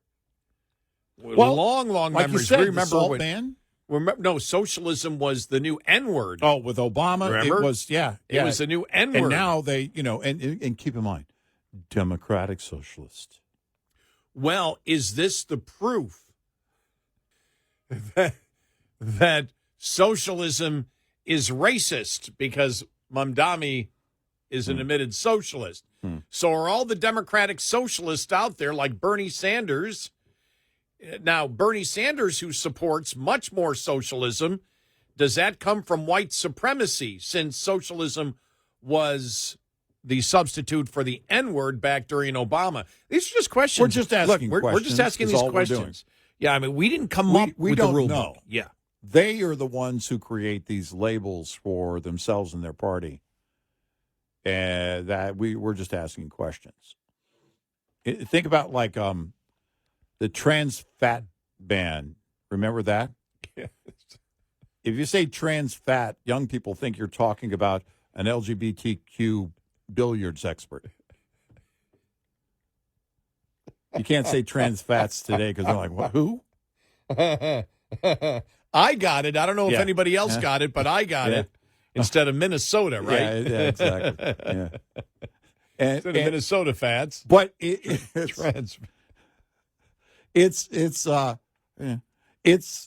if I got not my best work, my best work, but and I shouldn't have explained it. I should have let it go. Like Dennis Miller would never explain something like that. Just let it go and see if you got it. Yeah. If you think trans fats is an LGBTQ billiards pro, cha-cha, you got it wrong, Cupcake. I love Dennis. So do I. I love We're Dennis. not, by the way, no, we're not mocking him. That is with all respect. Yeah, we love Dennis. All flattery here. Cha-cha. Oh, my gosh. I went back on YouTube recently and watched some from his late night show that he did, and Norm Macdonald being on there. Oh. And it was on HBO. So it was unfiltered as unfiltered can be unfiltered. Are you talking about his the gay pride? No. Oh, It was something else, and it was with conservative media target on an AOC or any of the members of the squad that are left that haven't lost an election last year? I think quite possibly. Does it make a bigger focus for the Republicans to say, as we said yesterday, look, if you look at the leadership right now of the Democratic Party, it's AOC and Jasmine Crockett. Mm-hmm. Who else is getting as much publicity as they are? Oh, Mamdani. Exactly. He comes in He's now, getting and it's all like the ink right now. So and AOC supports him. Bernie Sanders supports him. Yep. I don't know about Jasmine Crockett. I haven't heard if she, she's doing her own F-bombs these days, and off into some kind of tangents. Where she was saying something the other day, and I'm like, I don't even know what she's talking about. Right. I don't even know what it's about. Right. Yeah. It's like, she was just blurting out a bunch of words. I'm like, what the hell are you talking about? But I think it's quite possible. I think it's quite possible that the GOP can leverage this outside of New York City. I think it's already happening to some extent. Whether it has legs or not is yet to be determined. We'll see. 866-90-RED-EYE. Get in touch with Red Eye Radio, toll free at 866-90-RED-EYE.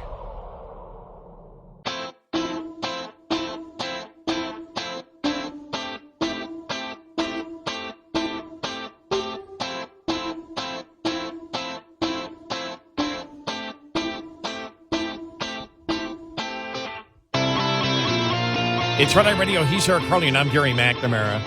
So I know it's going to be focused on New York City, but it's going to be a national story because Mamdani is a national story.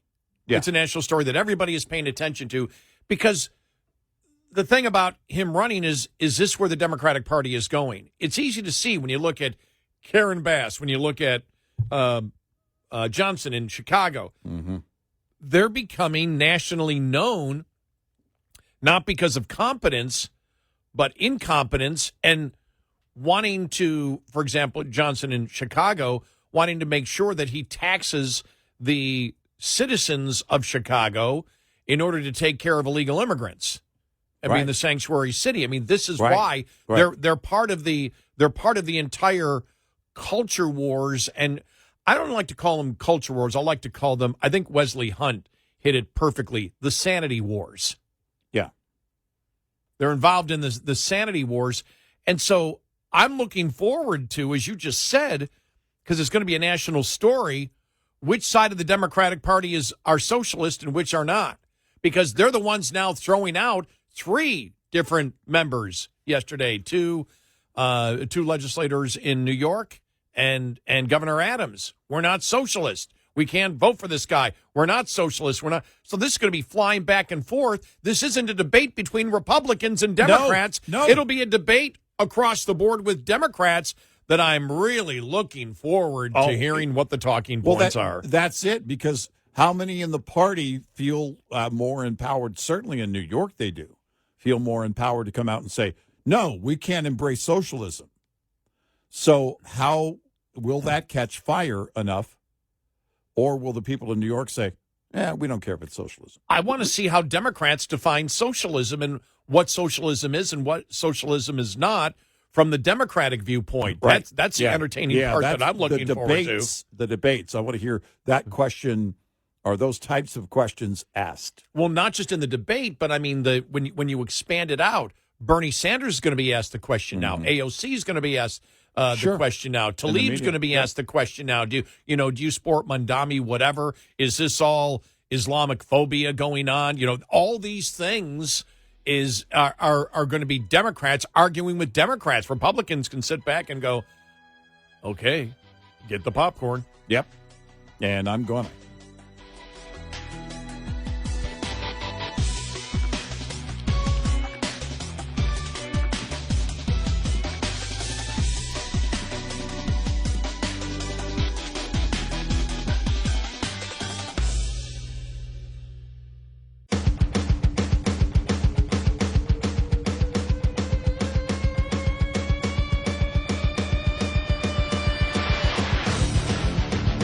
Catch all 5 hours of the show live every night on the Red Eye Radio app. Available in the App Store.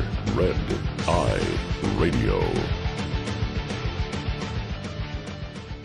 And he's Eric Harley, and I'm Gary McNamara. Welcome and good morning. Thanks for being here. Oh, the president said there's a China deal done. Well, it's signed. It's done. They're just waiting for him to agree to it and Xi to agree to it. Yeah, that's not what I call done. Well, it looks like it's a framework to a framework. We had the framework to possibly considering the other framework with approval. Well, one of the things is, and this came up, this sort of got lost a little bit because of everything with Iran, but it came out yesterday. I believe this yesterday. Make sure you got the. Do I have the date on this? No, yeah, it came out yesterday. You know the whole Trump mobile phone thing. Yeah, and it first came out where he said it's going to be made in America. They've now dropped the Made in America smartphone promise.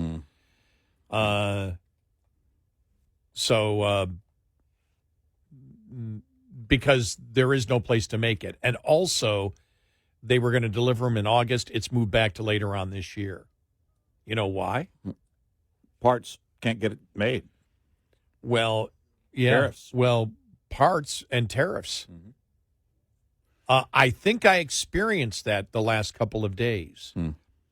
Now, well, I'll go into the details for you because I know it will bother you and irritate you for me to tell you this. So I needed a 7-wood because my hybrids, I've got 2 hybrids. Are we talking golf? Yes. Okay. And we're not talking electric vehicles. Okay. So I said, I think a 7 or 8 wood, if it exists out there. And I don't need something that's, my golf, I have really good golf clubs. I've got the Senior Cobra Woods and the TaylorMade Senior Irons, which means the shaft is very flexible, so it doesn't kill my joints. I don't have to swing as hard. All right. And so I've got 2 hybrids, though. I don't like my hybrids. And I want an extra wedge in my bag. So in order to have the extra wedge, doesn't everybody? I can't have 2 hybrids because you're only allowed 14 clubs. Right.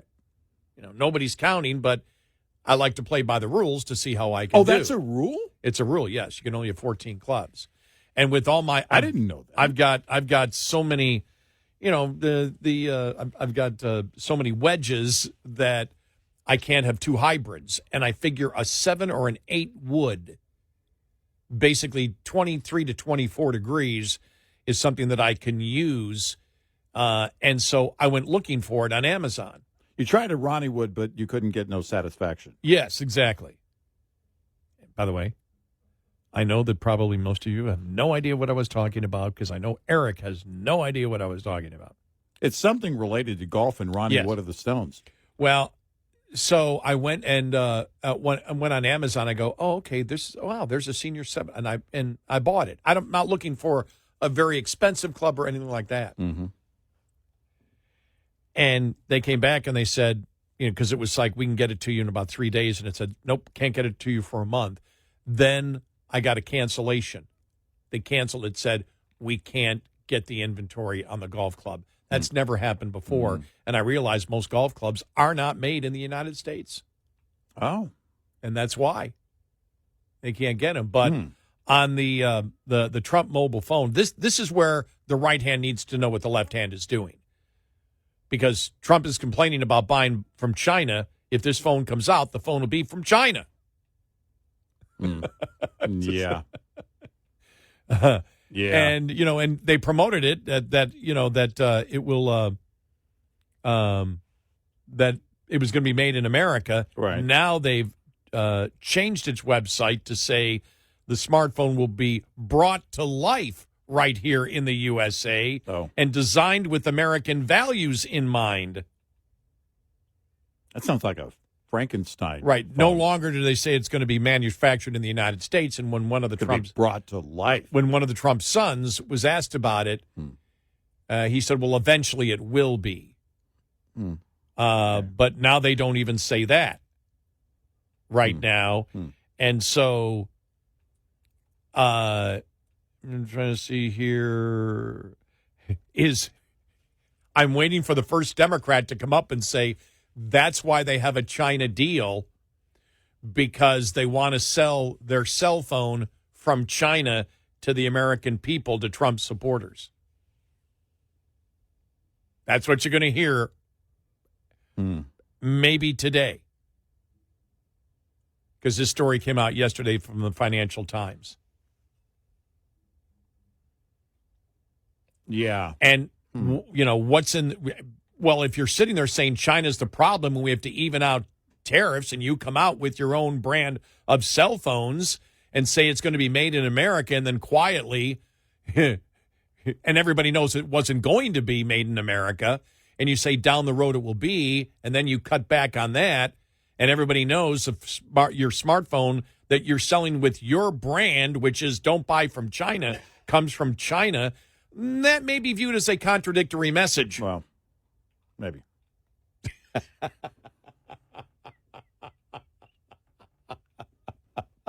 Lest we start calling it the big, beautiful China trade deal. And also, remember, it was $499? And they went, we have no idea how they can build it for $499 in the United States for that, or how they can even sell it for $499 in general, unless they make you get a subscription. So you have to get a subscription to the service, and they have now, in the last week, downsized the actual smartphone. The screen size reduced from 6.78 inches to 6.2, and no promise of 12 gigabytes of RAM anymore. Saying you can't produce it for that. Right. Even in Asia, you can't produce it for that. Right. So that's something that the Democrats will take advantage of.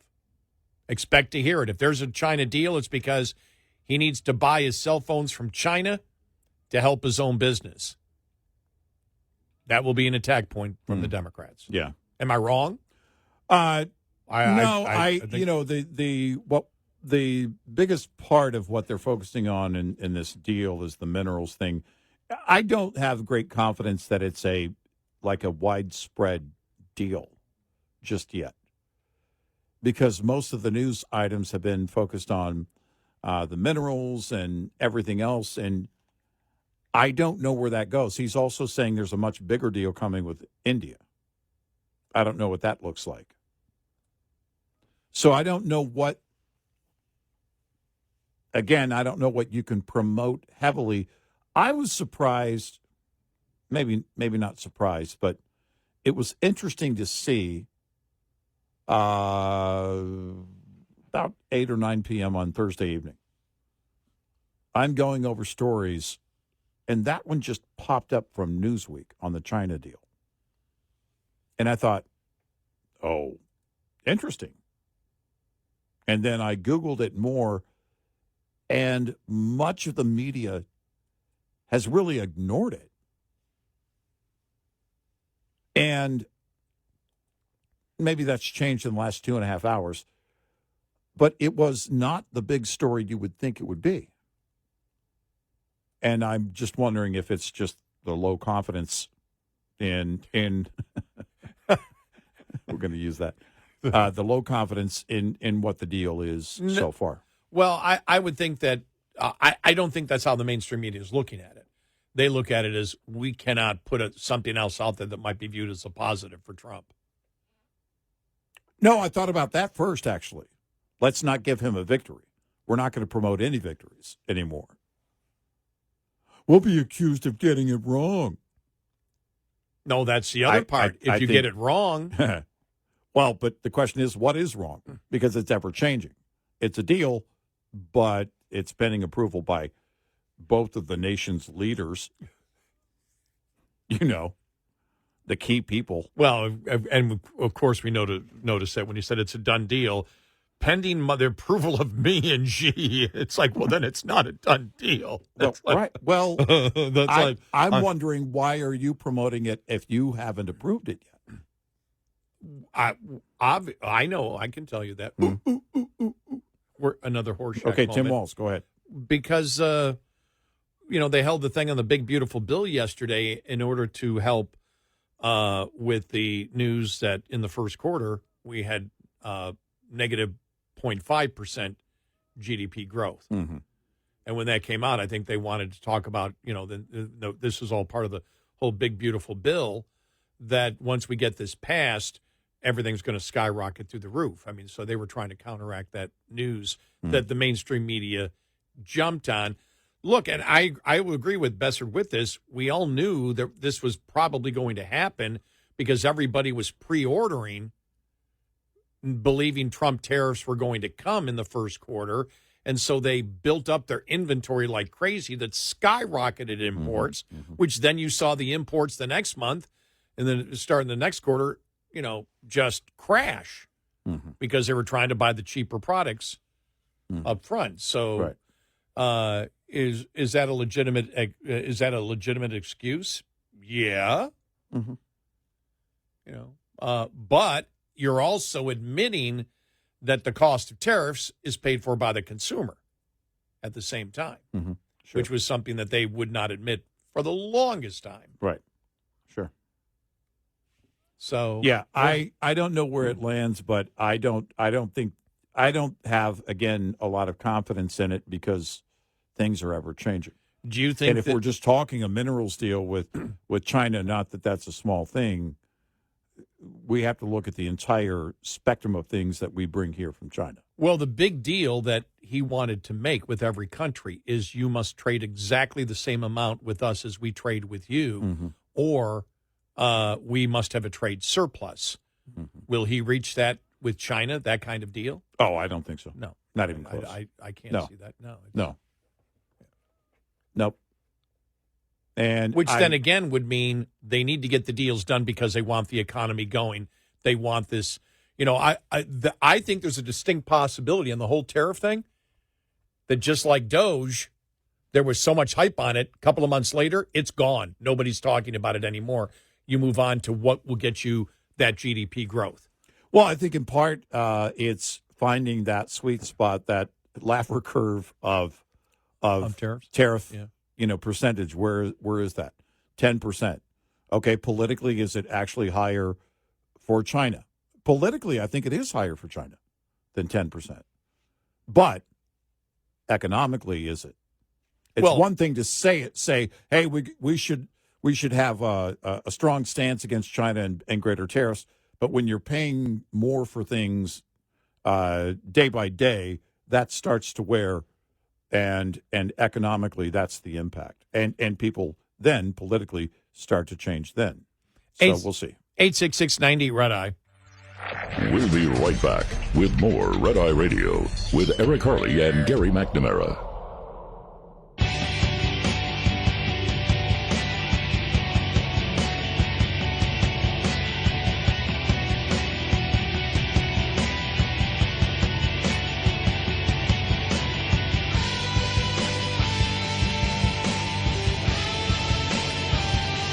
It's Red Eye Radio. We are Red Eye Radio. He's Eric Harley, and I'm Gary McNamara. Welcome and good morning. I always say and it's a we, right? That's it. We are Red Eye Radio. We are what we are, and I am what I am. I am's what I am's. Coming up, Supreme Court in action. See that poll that was done? Not poll. The research that was done. I think it was by Pew that did it. High turnout would not benefit Democrats. That Trump still would have won. Interesting. Really interesting. More Mamdani stuff as that just goes. I love it. It's a city campaign, but man, it's national news. And a year ago today, everything changed. A year ago, right now, Yep. a year ago, Yep. If you said Trump, without question, is going to be president of the United States, and that Biden would be out, and that Harris would be in, people would have said, what are you smoking? But then later on, a year ago today, the debate happened. The thing. The thing. Come on, Jack. And I still think the moment was, you and I think agree on this, the moment was, we played it earlier, we played it yesterday too, we'll play it again probably, where he was mumbling and Mr. Trump, your response? I don't know. I have no idea what he was saying. I don't think he knows what he was saying. And he was just standing there. It was like, this is done. I'll never forget watching that moment. You know, there are moments in debates where you say, it's over. That was the moment. Yeah, it was over. They should have called it. Listen, folks. The debate.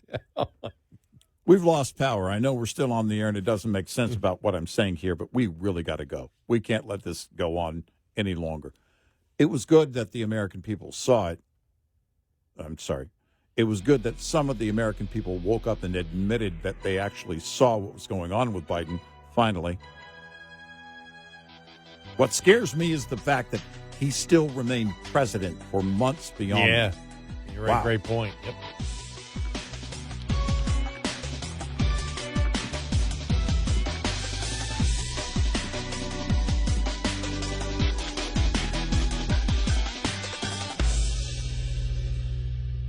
This is Red Eye Radio on Westwood One.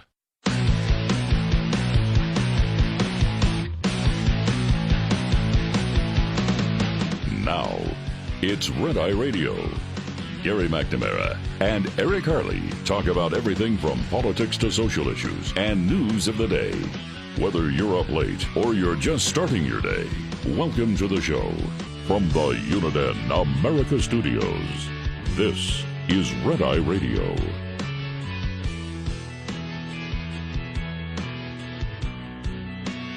All across America, we are Red Eye Radio. He is Eric Harley, and I'm Gary McNamara. Thank you for being here this morning. Hey, thank you. Thank you a lot.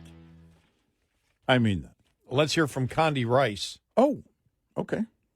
She speaks. All right. On the situation with Iran. Okay. To have a low confidence assessment come out 24 hours later, it was kind of irresponsible. And so I hope people will put that aside and look at the overwhelming evidence that indeed this set Iran back significantly. It also changes the nature of the region, not just this event, though this event is sort of the culmination of that. But when you look at what the Israelis were able to do to Hezbollah, what they were able to do to Hamas, the significant efforts against the Iranian military establishment, against scientists.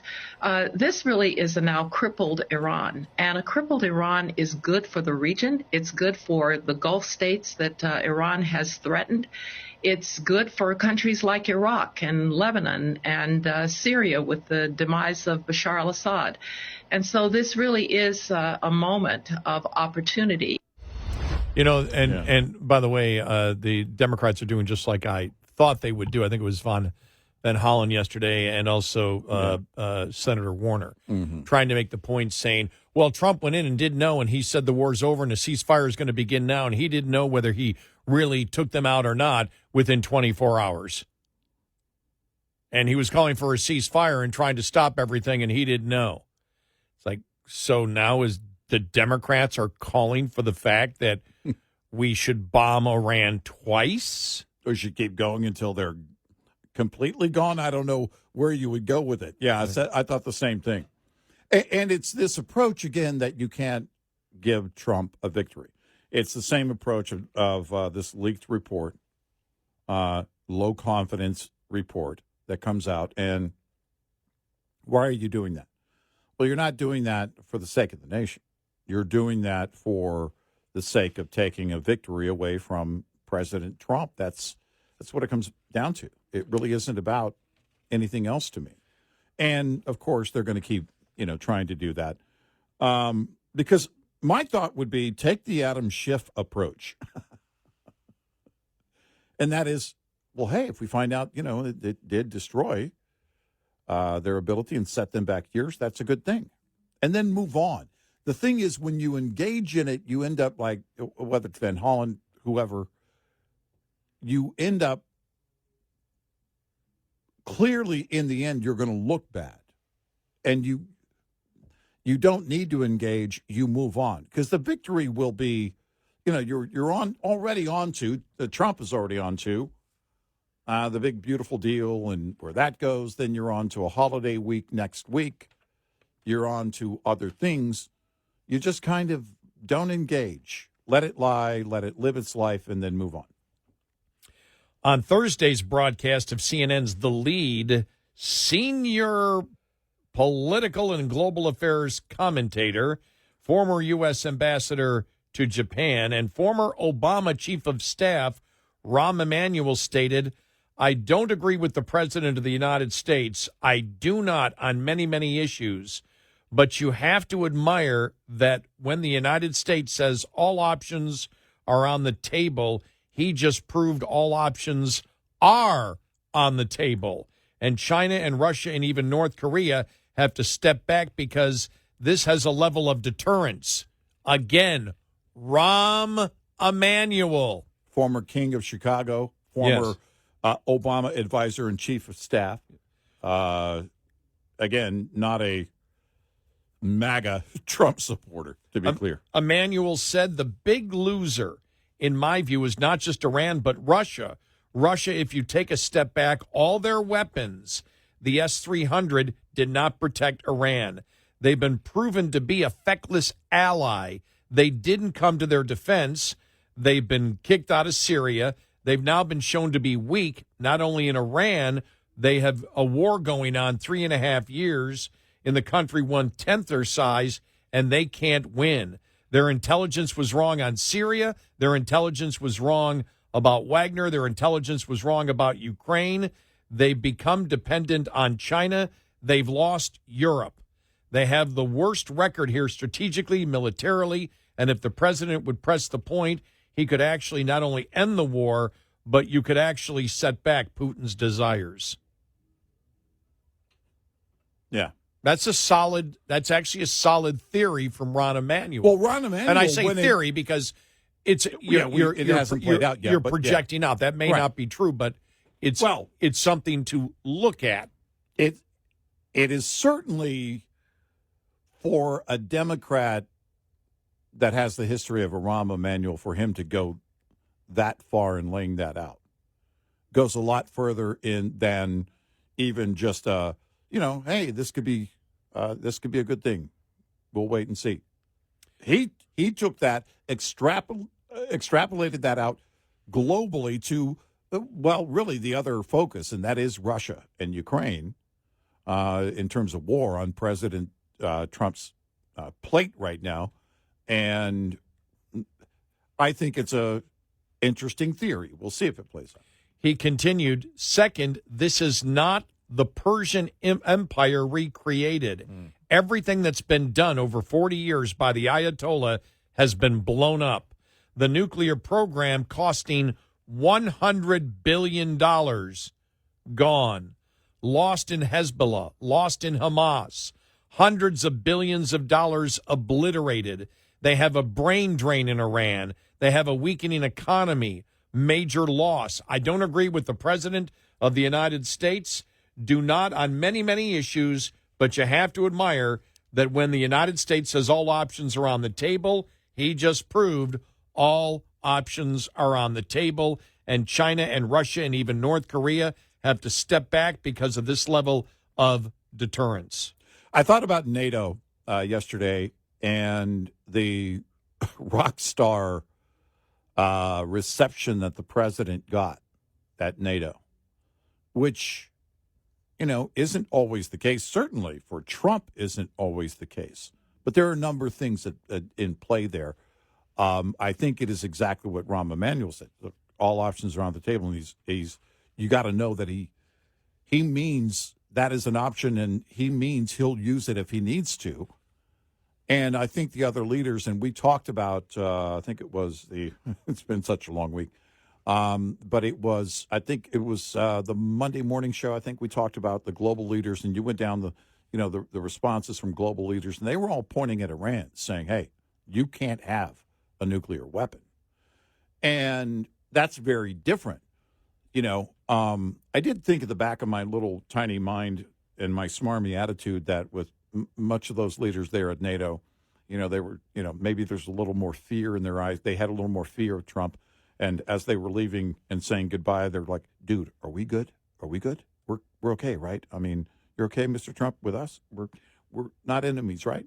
I think there is that respect that you build When you have Rahm Emanuel using the word admire, that's not a small thing. And it's, again, the president doesn't need a Rahm Emanuel endorsement on any level, not that this is one. But it is, I think, part of the observation that we have seen, the common thread in the response to what happened last weekend, the bombing of Iran. It still blows my mind when I say that. The U.S. bombed Iran. For those of us who have grown up with the regime, that regime in power in Iran, and Iran being the big threat in the Middle East, it's been a thing of folklore. People even at some points joking about it. I think we'd probably all come to the conclusion no U.S. president would ever do it. And it happened. Well, you're right. It's inevitable. How many articles have been written? Oh, I got to do some research on this one. Look, no deal is going to stop Iran from getting a nuclear weapon. They're going to get a nuclear weapon. Right. That's it. You can't. That's not true now. Well, there is a situation, and that was basically it. And the discussion of bombing any of their nuke sites was, again, just this theoretical discussion. It wasn't even really brought up in those circles. Well, but now we know. Part of the defense of the Obama plan was, but we pushed them back getting a nuclear weapon and possibly developing one more years. But the MOP was, we learned yesterday, think about this. The development of the MOP was, we need something to take out Fordo. We need something to take out Fordo. And it happened, the start of that happened during the Obama years. 15 years, yeah. I don't think Obama ever would have done it. If he were president, today, I don't think he would have done it. The idea, even then, I guess part of my point, even having the weaponry to do it doesn't necessarily get you there. It has to be the will of the commander-in-chief. And also, it has to be a commander-in-chief who has everything available to him to make the proper assessment to say, this is what needs to be done. Because politically, it's not necessarily a winner. It's in an age where people are, in the U.S., are doing pro-Hamas demonstrations and proudly putting on display their anti-Semitism. When a pro-Hamas city council member wins the Democratic primary for mayor to be the mayor of New York. Yep. That tells you where, it is now on the left been an outright shift of where they are openly in their anti-Semitism and pro-Hamas stance. But now in this last week, things have changed. Internationally, they've changed. How much has changed with the far left in the U.S. and their pro-Hamas stance? Not much. But internationally, it has changed because the president followed up on his word. And also, think about the ceasefire deal. Dropping the other bomb the morning, hours into what was supposed to be the ceasefire, dropping the F-bomb and then getting on Marine One and then clearly having a conversation with Israel. You get those planes back. We had a deal on a ceasefire. And being able to control that situation showed real leadership. It's beyond impressive because you have to, because had it gone the other way, it would have been very bad. If the ceasefire didn't take hold and Israel kept bombing Iran based on the one or two missiles that were lobbed at Israel in the ceasefire hours, that wouldn't have played out well for Trump. And it's clear that conversation with Israel was, this has to happen. And of course, they agreed. In the political arena that we're dealing with now, where there's an expectation that instantaneously when you do something, it should be over, I agree with you on that. But strategically, if they would have gone on and if they would have continued to try to fight back in Israel, Trump would eventually said they're not abiding by the ceasefire. Let's say is Iran. And, if it had been more than the 1 or 2 missiles. Right, if it had continued, and I think that would have been played. Different. Yeah, that's why I wanted to qualify it when I said that. That would have played in his favor. But this was by far, now that we're here at Friday, this was by far Trump's best week. Because not only was he successful in going after Iran, but then the response from NATO. Trump is a uniter of the world. The NATO chief calling him daddy. Yes. Any other questions? Yes. Now, go back a year ago today when Trump was getting ready for the debate and the Democrats were saying he's afraid to debate Biden. Yeah. If he loses this debate, then Biden's going to be president. Biden's on a roll now. This is the best Joe Biden you're ever going to see. There's where we were a year from now. And now he's changing He's changing tires on buses. Trump has bombed Iran, taken away for whatever period of time it will end up being finally judged, taken away to their ability to build a nuclear weapon now, and is being heralded across the world by other countries as being a leader, and as being a daddy. And along the way, even had Kamala Harris agreeing that we need to build a wall. Yeah, exactly. Just want to throw that. Oh, that's right. That happened in the last year. Exactly. Yeah. that actually convinced Kamala Harris to come out and say that she'll be tougher on the border than Trump. Yeah. We know it's a lie. Nobody believed it. Yeah. They spent money on it. 866-90 Red Eye. Brought to you by Hot Shot Secret. Hi, I'm Jen Loomis, a transport safety expert at J.J. Keller, and I'm here to share a tip on roadside inspections. At a roadside inspection, inspectors may ask to see supporting documents. A supporting document is a document generated or received by a motor carrier in the normal course of business that can be used by law enforcement to verify a driver's logs. These documents can include bills of lading, itineraries, schedules, or equivalent documents that indicate the origin and destination of each trip. They can also include dispatch or trip records, expense receipts related to on-duty/not driving periods, including receipts for meals, lodging, and fuel, electronic mobile communication transmitted through a fleet management system, and payroll records, settlement sheets, or equivalent documents that indicate payment to a driver. Drivers using paper logs must also keep toll receipts. Supporting documents must contain the driver's name, carrier-assigned identification number or vehicle unit number that can be linked to the driver, the date, the name of the nearest city, town, or village, and the time. This tip was brought to you by J.J. Keller & Associates. Visit us at jjkeller.com. Get in touch with Red Eye Radio, toll free at 866-90 Red Eye.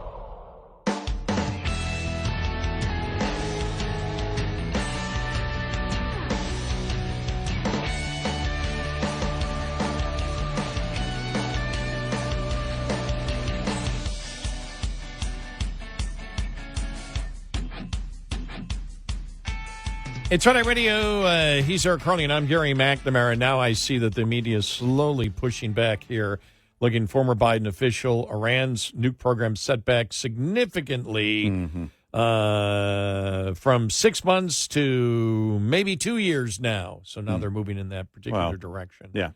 And again, I don't know what that means. That would mean, I guess, that if they could fully start working on the nuclear program today. If that's one, again, they haven't given a specific assessment from the White House.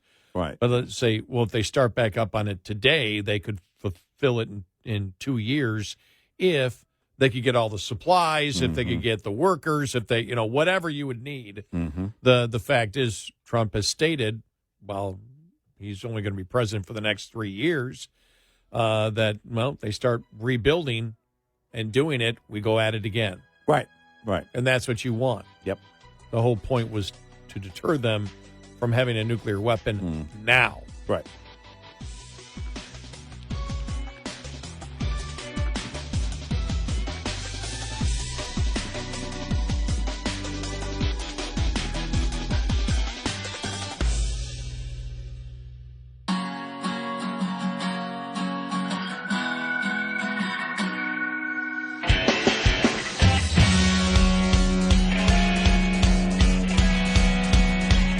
Listening to Red Eye Radio from the Uniden America Studios.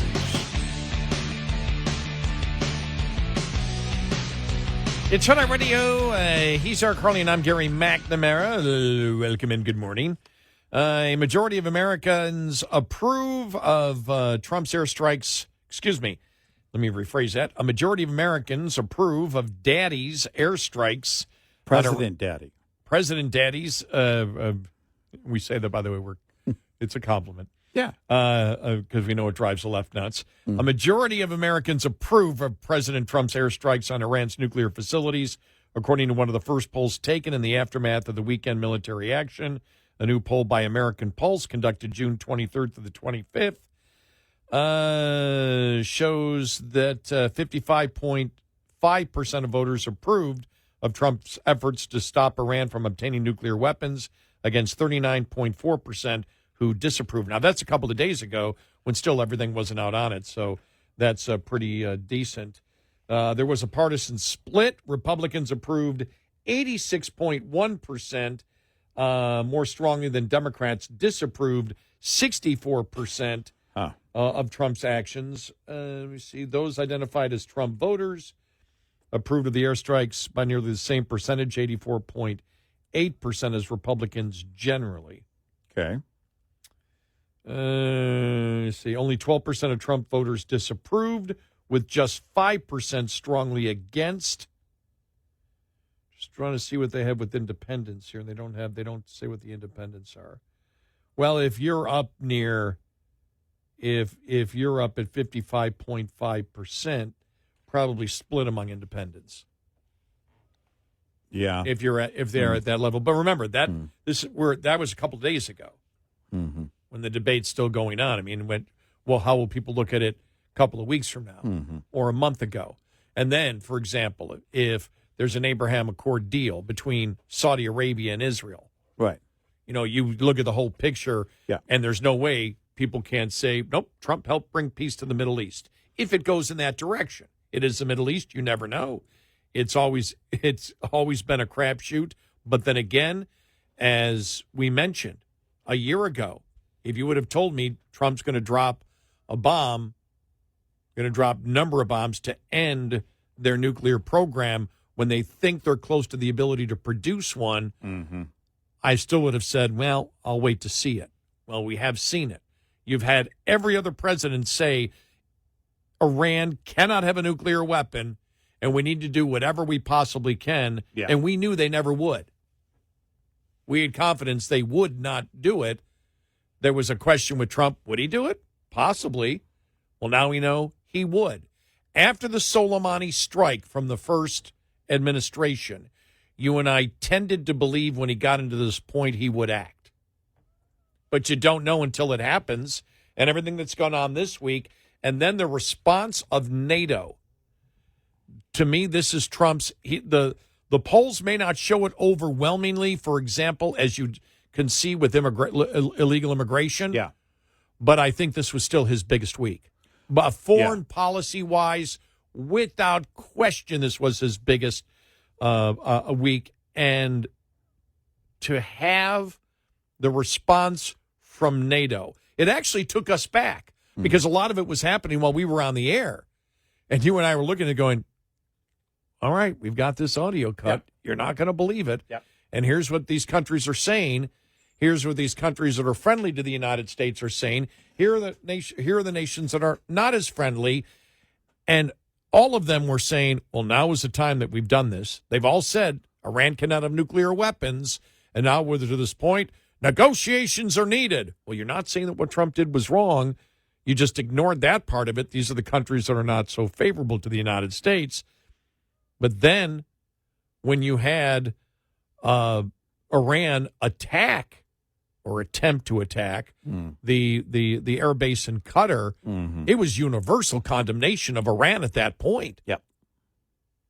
And you and I were sitting back going, this is really, really interesting. And then when you had the NATO members thanking the president for making them pay more. That's what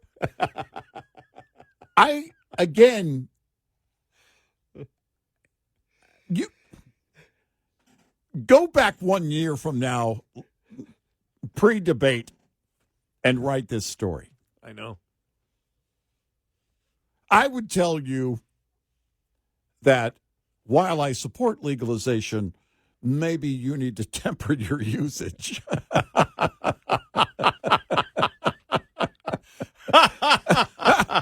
Because it is beyond bizarro world, but if you think on its merits, okay, what President Trump has done, and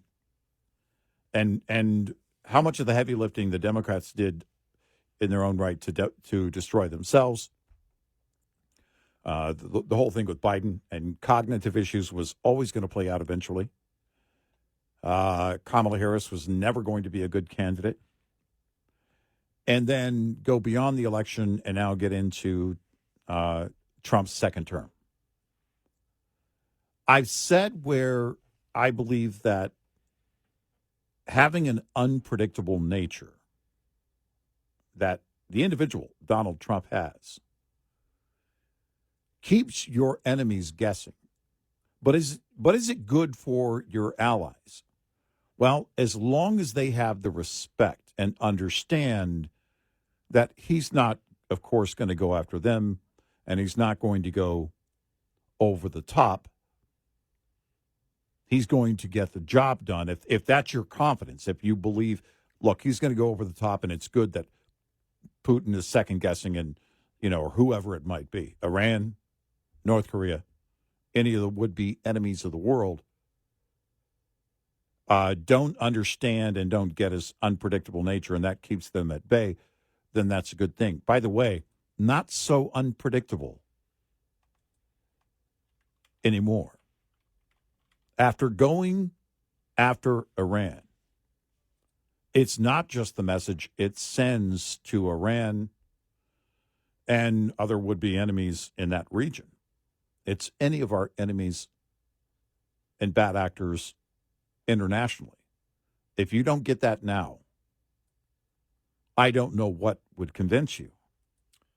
And that's where I think, and again, it's not that they won't. It's not that a Kim Jong-un's not going to flex. It's not that Russia is just going to stand down.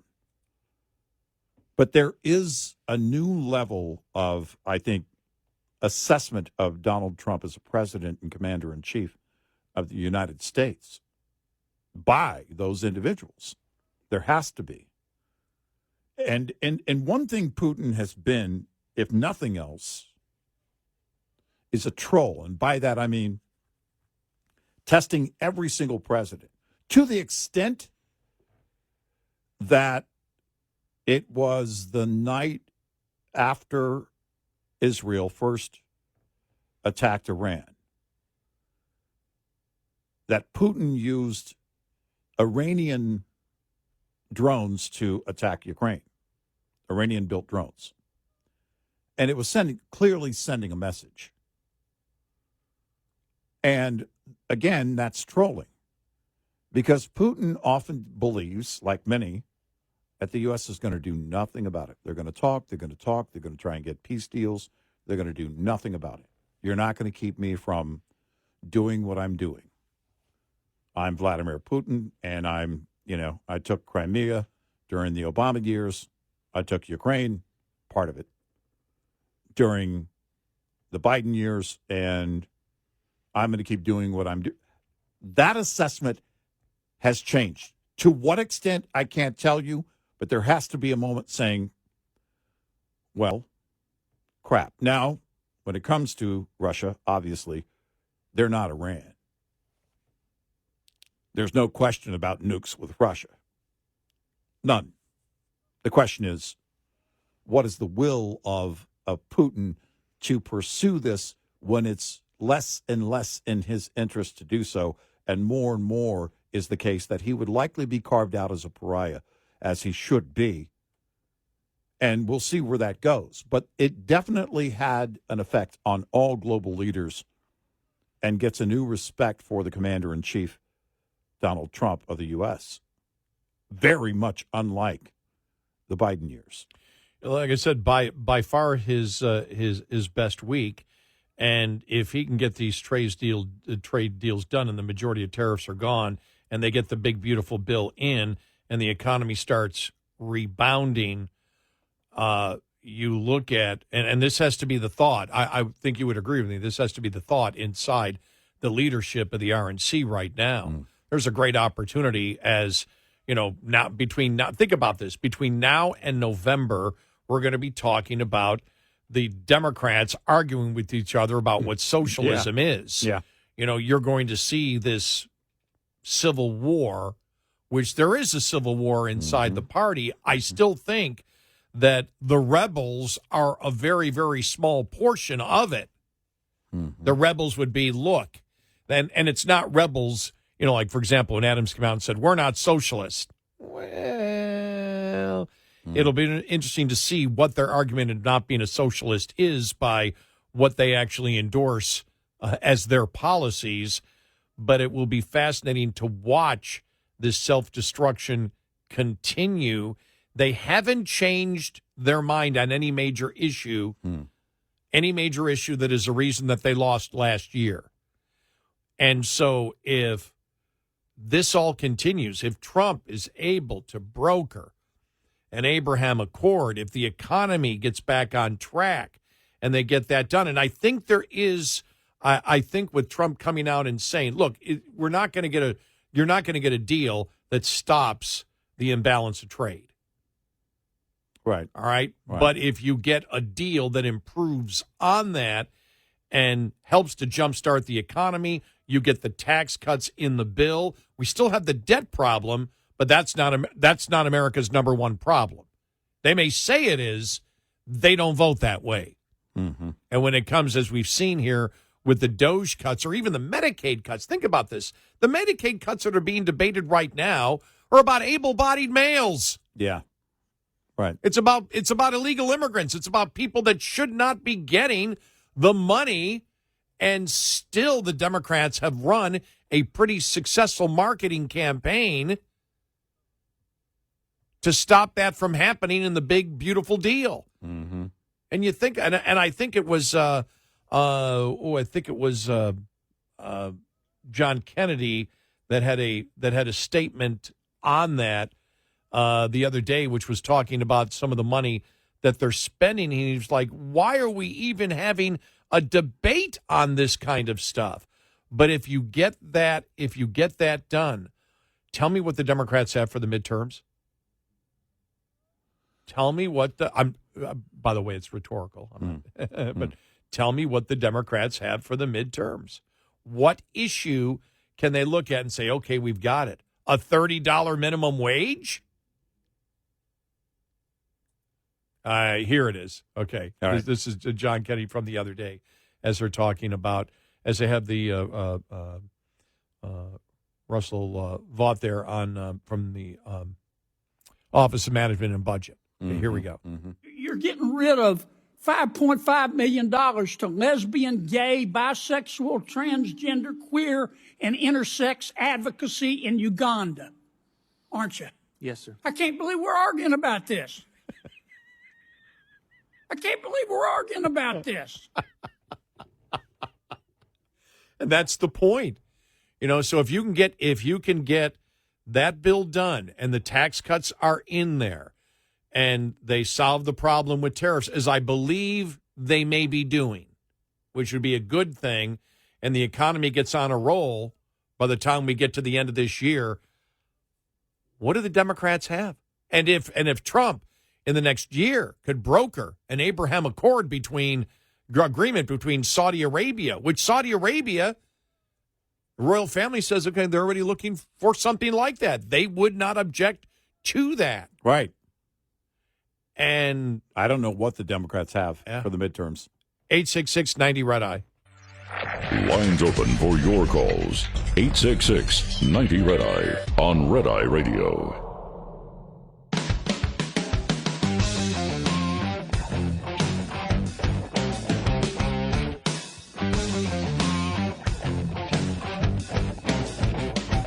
It's Red Eye Radio. He's Eric Harley, and I'm Gary McNamara. Welcome and good morning. Download our Red Eye Radio app today, right now, in fact. Right now. Download it now. It's so easy to do. If you're on Wi-Fi or 5G, which most people are, it takes less than 30 seconds to do so. And the reason is because our show ends in an hour, and after our show ends, our show becomes our podcast. That's right. So if you can't catch all the show and wish to catch more, all you do is get the Red Eye Radio app, download it, and then, boom, within seconds, whenever you wish during the day, you can listen to whatever you want. Yep. And if for some reason you can't get us on one of our great radio stations overnight, well, we stream live all 5 hours. It's the Red Eye Radio app. And it's free. It's, thank you. I was going to say that. It's free. Cost you nothing.